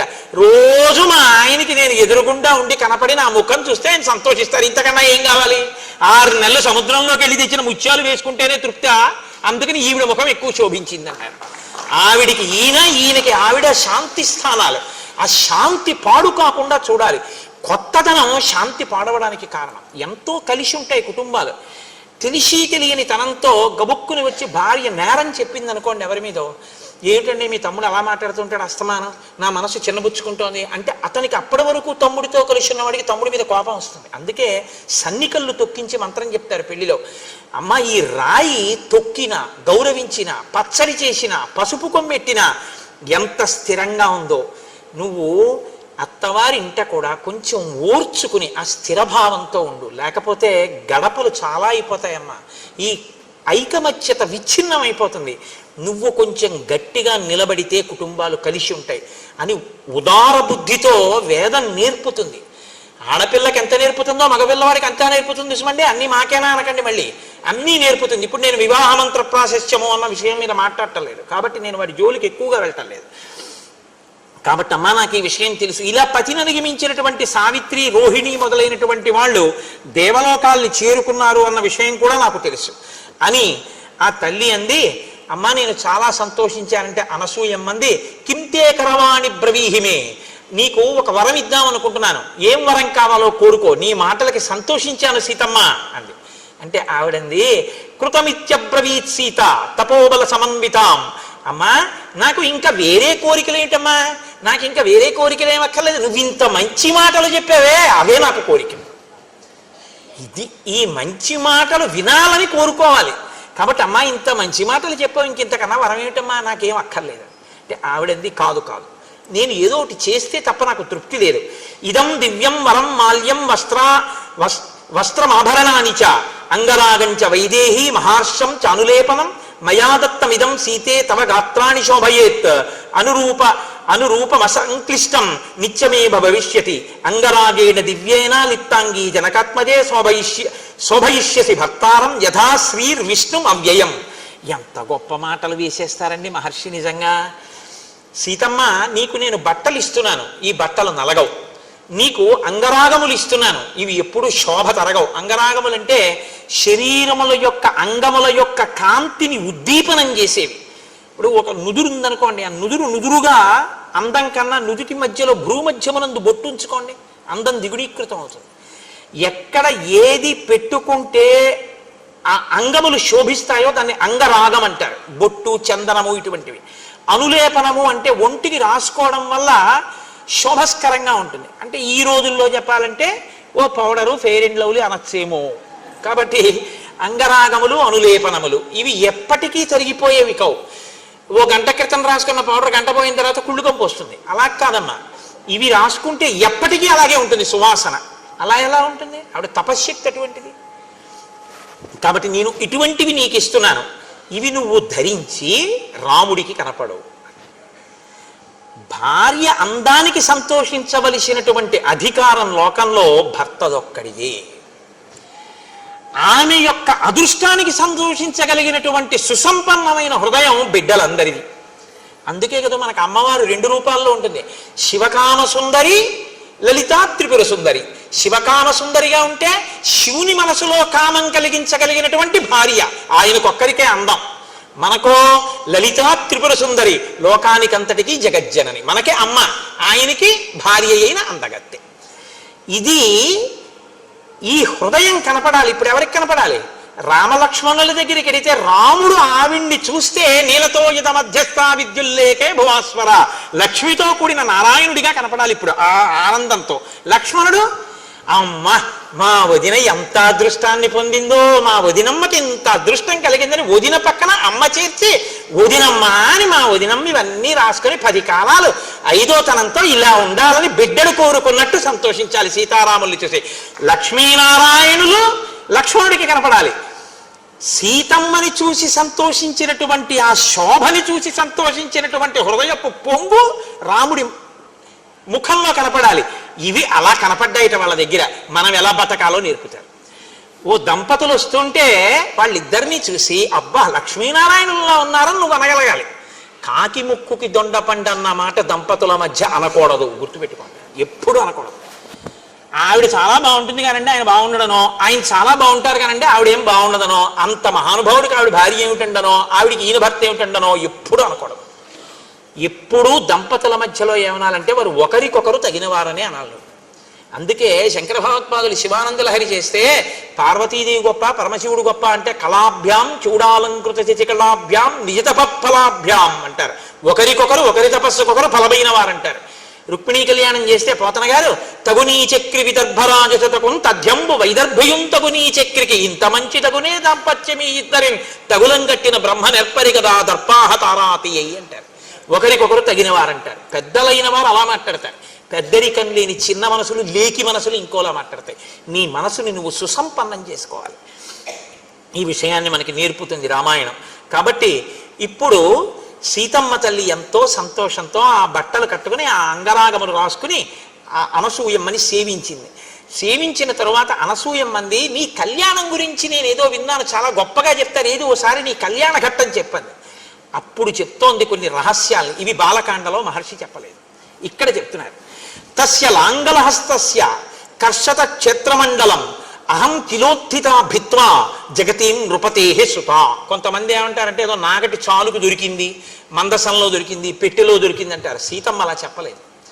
ఆవిడ ఏం చెప్పిందంటే మా తండ్రి గారు యజ్ఞం చేద్దామని భూమిని నాగలి చేత్తో పట్టుకుని దున్నుతూ విత్తనాల్ని చల్లుతున్నప్పుడు భూమి చీరుకున్న తర్వాత అందులోంచి నేను ఉద్ధిత పైకి ఇలా లేచాను. ఆవిడ భూమిలోంచి పైకి లేచింది. సమాం దృష్ట్వా నరపతి ముష్టి విక్షేప తత్పర పాంసు కుంఠిత సర్వాంగీం జనకో విస్మితో భవత్. చేతిలో విత్తనాలు పట్టుకు చల్లుతున్న మా తండ్రి నాగటి చాలు ఆ గాడిలోంచి ఇలా పైకి లేచినటువంటి నా ఒళ్ళంతా మట్టితో ఉంటే గబగబా వచ్చి బిడ్డలు లేని జనకుడు నన్ను తీసుకుని ఒళ్ళో కూర్చోపెట్టుకున్నాడు. కూర్చోపెట్టుకుని మనసులో నన్ను కుమార్తెగా భావన చేశాడు. అనపత్యేన చ స్నేహాత్ అంకమారోప్య చ స్వయం మమేయం తనేయత్యుక్త్వా స్నేహోమగి నిపాతిత. నన్ను స్నేహంతో సంతోషంగా నన్ను కుమార్తెగా చూసి ఒళ్ళో కూర్చోపెట్టుకున్నాడు. కూర్చోపెట్టుకోగానే ఈమె ఆయన కుమార్తె ఏనా దొరికింది తప్ప అయోనిజ. అయోనిజ నరకాంత కాదు కదండి. సీతమ్మ నరకాంత కాదు, స్పష్టం. నరకాంత అయితే నరుడికి జన్మించాలి, నరుడికి జన్మించలేదుగా.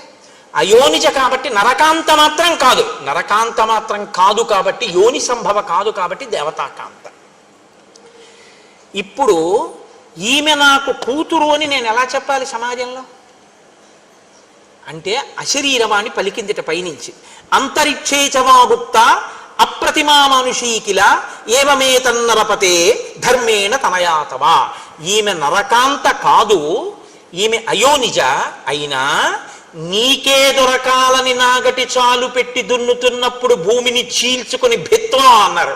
భూమిని చీల్చుకుని ఉద్ధిత పైకి లేచి నీకు కనపడి నీ ఒడి చేరింది కాబట్టి ఆమె నీకే దొరకాలని దొరికింది కాబట్టి ధర్మము వలన నీకే కుమార్తె, జనకునికి దొరికింది కాబట్టి జానకి అని నువ్వు పిలవచ్చు అన్నాడు.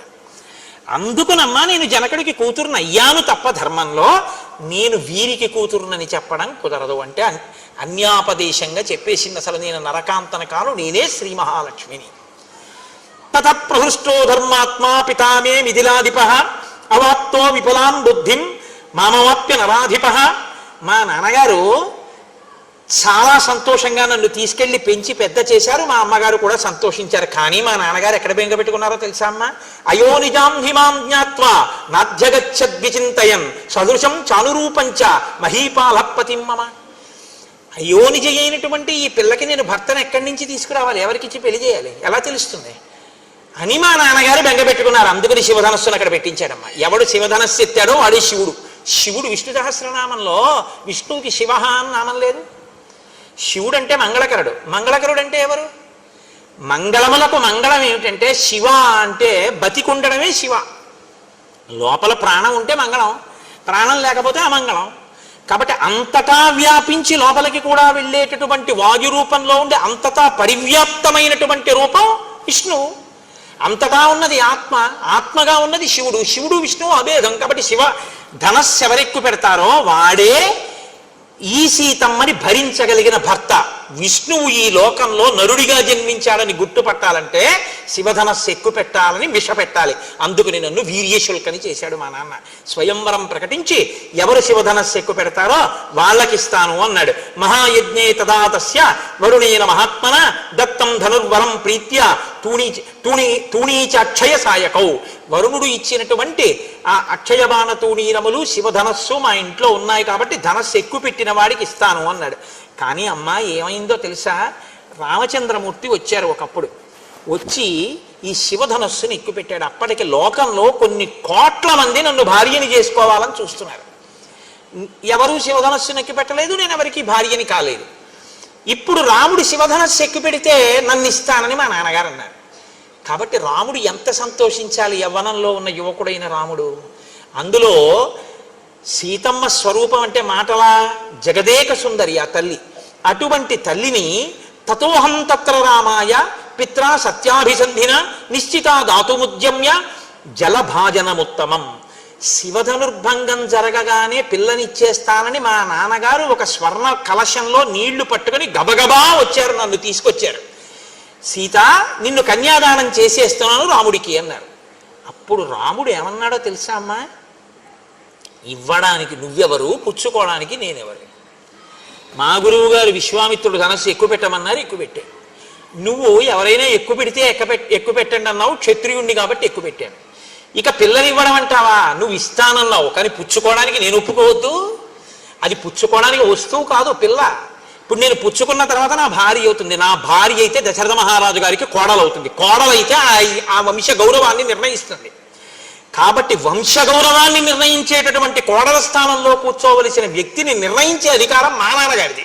అంతేగాని ఇవ్వడానికి మీరెవరు, పుచ్చుకోవడానికి నేనెవరు. మా నాన్నగారికి చెప్పండి, ఆయన వచ్చి చూసి రామ ఈ పిల్ల పెళ్ళలో తాళి కట్టు అంటే అప్పుడు కడతా, అప్పుడు పుచ్చుకుంటా పాణిగ్రహణం అన్నాడు మా ఆయన. దీయమానాన్ నతుతదా ప్రతిజగ్రాహ రాఘవ అవిజ్ఞాయ పితుశ్చందం అయోధ్యాధిపతే ప్రభో. మా తండ్రి అయోధ్యాధిపతి దశరథుడు ఉన్నాడు, ఆయన కబురు చేయండి, ఆయన ఒప్పుకుంటే చేసుకుంటానన్నాడు మా ఆయన. ఇంకో ఆడదైతే ఇంత అందగత్తెని శివధనుర్భంగం అయింది, అయినా కూడా మా ఆయన మీన నిమిషాలు లెక్కెట్టాడు. వాళ్ళ నాన్నని అడుగుతానన్నాడు, ఈ పిచ్చి ప్రేమే కొంప ముంచింది, వరాలు ఇచ్చారని అరణ్యాలుగా పంపించాడు. మా ఆయనకి ఇప్పటికి బుద్ధి రాలేదు, ఇంకా నాన్న కూర్చెట్టుంది. సీతమ్మంది ఇప్పుడు కాదు, అప్పటి నుంచి మా ఆయనకి తండ్రి అంటే అంత ప్రేమ. పితృభక్తి పరాయణుడైనటువంటి భర్త నాకు దొరికినందుకు నేను గర్వపడిపోతున్నానమ్మా. ఈ కథ నీకొక్కదానికే చెప్పానమ్మా అంది సీతమ్మ. ఇది బాలకాండలో చెప్పలేదు మహర్షి. ఎందుకు చెప్పలేదంటే ఎక్కడ ఏ సమున్నత పాత్రకి చెప్పించాలో ఆ పాత్రకి చెప్పించాలి సీతమ్మతో. అనసూయమ్మ దొరికే వరకు ఈ కళ్యాణఘట్ట రహస్యాన్ని సీతమ్మ నోటి వెంట మహర్షి ఎవ్వరికి చెప్పించాల. అనసూయమ్మ కనపడ్డాక అనసూయమ్మకి చెప్పించారు. అంటే ఆవిడ వైభవం ఎంత గొప్పదో, అటువంటి అత్రి అనసూయమ్మ సంతానంలో పుట్టేటట్టుగా ఆత్రేయస గోత్రంలో పుట్టిన వారు ఎంత అదృష్టవంతులో మీరు ఆలోచించెదరుగాక. కాబట్టి అలా అమ్మా మా వివాహమైంది అన్న తర్వాత ఆ వస్త్రాలు కట్టుకుంది. తల్లి ఎంతో సంతోషించింది. ఆనాడు అందరూ ఆనందపడ్డారు. ఆ రాత్రి అక్కడ నిద్ర చేశారు. మరునాడు ఉదయం అత్రి మహర్షి యొక్క అనుమతి తీసుకుని సీతారాములు లక్ష్మణ సహితుడై దట్టమైనటువంటి అరణ్యంలోకి ప్రవేశించి తమ ప్రయాణాన్ని ప్రారంభించారు. అందరూ ఎంతో సంతోషంగా ఉన్నారు అన్న మంగళకర వాక్కు దగ్గర అయోధ్యకాండని పూర్తి చేసి రేపటి సాయంకాలం అరణ్యకాండ ప్రవచనాన్ని ప్రారంభం చేస్తారు. ఎంత గొప్ప గొప్ప మహర్షులు. ఇక అరణ్యకాండే మహర్షి అలా రచన చేశారు. బంధనము అంటే జుత్తు ఇలా విడిపోయి ఉండకూడదు. జటగా ఉన్నటువంటి జుత్తుకి ఇప్పటి రోజుల్లో అయితే దాన్ని ఏమిటంటారు, ఇలా పెట్టే ఆ రబ్బర్ బ్యాండ్ అంటారే, అలా ఉన్నదాంతో ఆ జుత్తు కట్టాలి. ఆ జుత్తు కట్టడం గొప్ప పూజ శాస్త్రంలో. కాబట్టి ఇప్పుడు ఆ తల్లి అనసూయమ్మగా కూర్చోవడానికి యోగ్యురాలైన తల్లి, లేదా ఆమె అనసూయమ్మ ఒక ఘనాపాఠి గారి యొక్క ధర్మపత్ని, ఆ తల్లి ఇచ్చేశారు. ఆవిడ్ని తీసుకొచ్చి చక్కగా ఆ పూజ చేయిస్తారు. ఆవిడికి అంగరాగములు రాస్తారు, అంటే ఆవిడికి కూడా పౌడరు మొదలైనవి రాస్తారు. చక్కగా బొట్టు ఉంచుతారు, కాటుకు ఉంచుతారు. ప్రత్యక్ష నివేదన మంత్రంతో ఆవిడ చేతిలో పళ్ళు పెడతారు. ఆవిడ తింటారు. ఆవిడికి తాంబూలం ఇస్తారు. తాంబూలం చాలా గొప్ప సూచన ఐదోతనానికి. అందుకే శంకరాచార్యులు వారు సౌందర్యలహరిలో తాంబూలం మీద శ్లోకాలే చేసేసారు. రణీజిత్వా దైత్యానపహృత శిరస్త్రై కవచిభి అంటూను. అందుకని ఆ తాంబూలం వేసుకుంటారు, ఆ జటాబంధనం పెడతారు, పువ్వులు పెడతారు, ఆవిడ కాళ్ళు కడుగుతారు, కాళ్ళు తుడుస్తారు. తర్వాత చక్కగా ఆవిడికి ఆ పాదములకు పారాణి పెడతారు. అప్పుడు ఆవిడికి పూజ చేస్తారు. అవన్నీ మీ అందరూ చూసి ఆనాడు సీతమ్మ ఎంతటి అనుగ్రహాన్ని పొందిందో మీ అందరూ కూడా అటువంటి అనుగ్రహాన్ని పొందండి. మనకి శాస్త్రంలో నియమం ఏమిటో తెలుసా అండి? 2 కారణముల చేత నాకు అక్కర్లేదు ఈ ఫలితాన్ని అని విడిచిపెట్టేసుకుంటారు. నాకు అక్కర్లేదండి ఇది చూసిన ఫలితం, దీన్ని నేను అంత చూడవలసిన విషయంగా భావించట్లేదు, ఆవిడంత పూజనీయురాలు కాదు, అనసూయమ్మని పూజించాలా, మేము అవమానిస్తాం అనాలంటే 2 పద్ధతులు చెప్తారు. ఒకటి, భక్తి ఉన్నా పూజ జరుగుతున్నప్పుడు పక్క వాళ్ళతో మాట్లాడితే మీరు ఎంత పుణ్యాన్ని చూసి పొందారో అది పక్క వాళ్ళకి వెళ్ళిపోతుంది. నేను ధర్మశాస్త్రం చెప్తున్నాను, అందుకే పూజలో మాట్లాడరు, కారణం అదే, పక్క వాళ్ళకి వెళ్ళిపోతుంది. 2, అటువంటి గొప్ప పూజ జరుగుతున్నప్పుడు నిలబడి ఉంటే అవమానించినట్టు లెక్క. అందుకే సభలో నిలబడరు. మీరు చూడండి, ప్రభువు సభ తీర్చి ఉంటే ఎక్కడ ఉచితమైన ఆసనములను అలంకరించేది అంటారు. ఇక్కడ కూర్చోవడమా ఇక్కడ కూర్చోకపోవడమా అనే ఉండదు, కూర్చుండిపోతారు తప్ప నిలబడి ఉండకూడదు.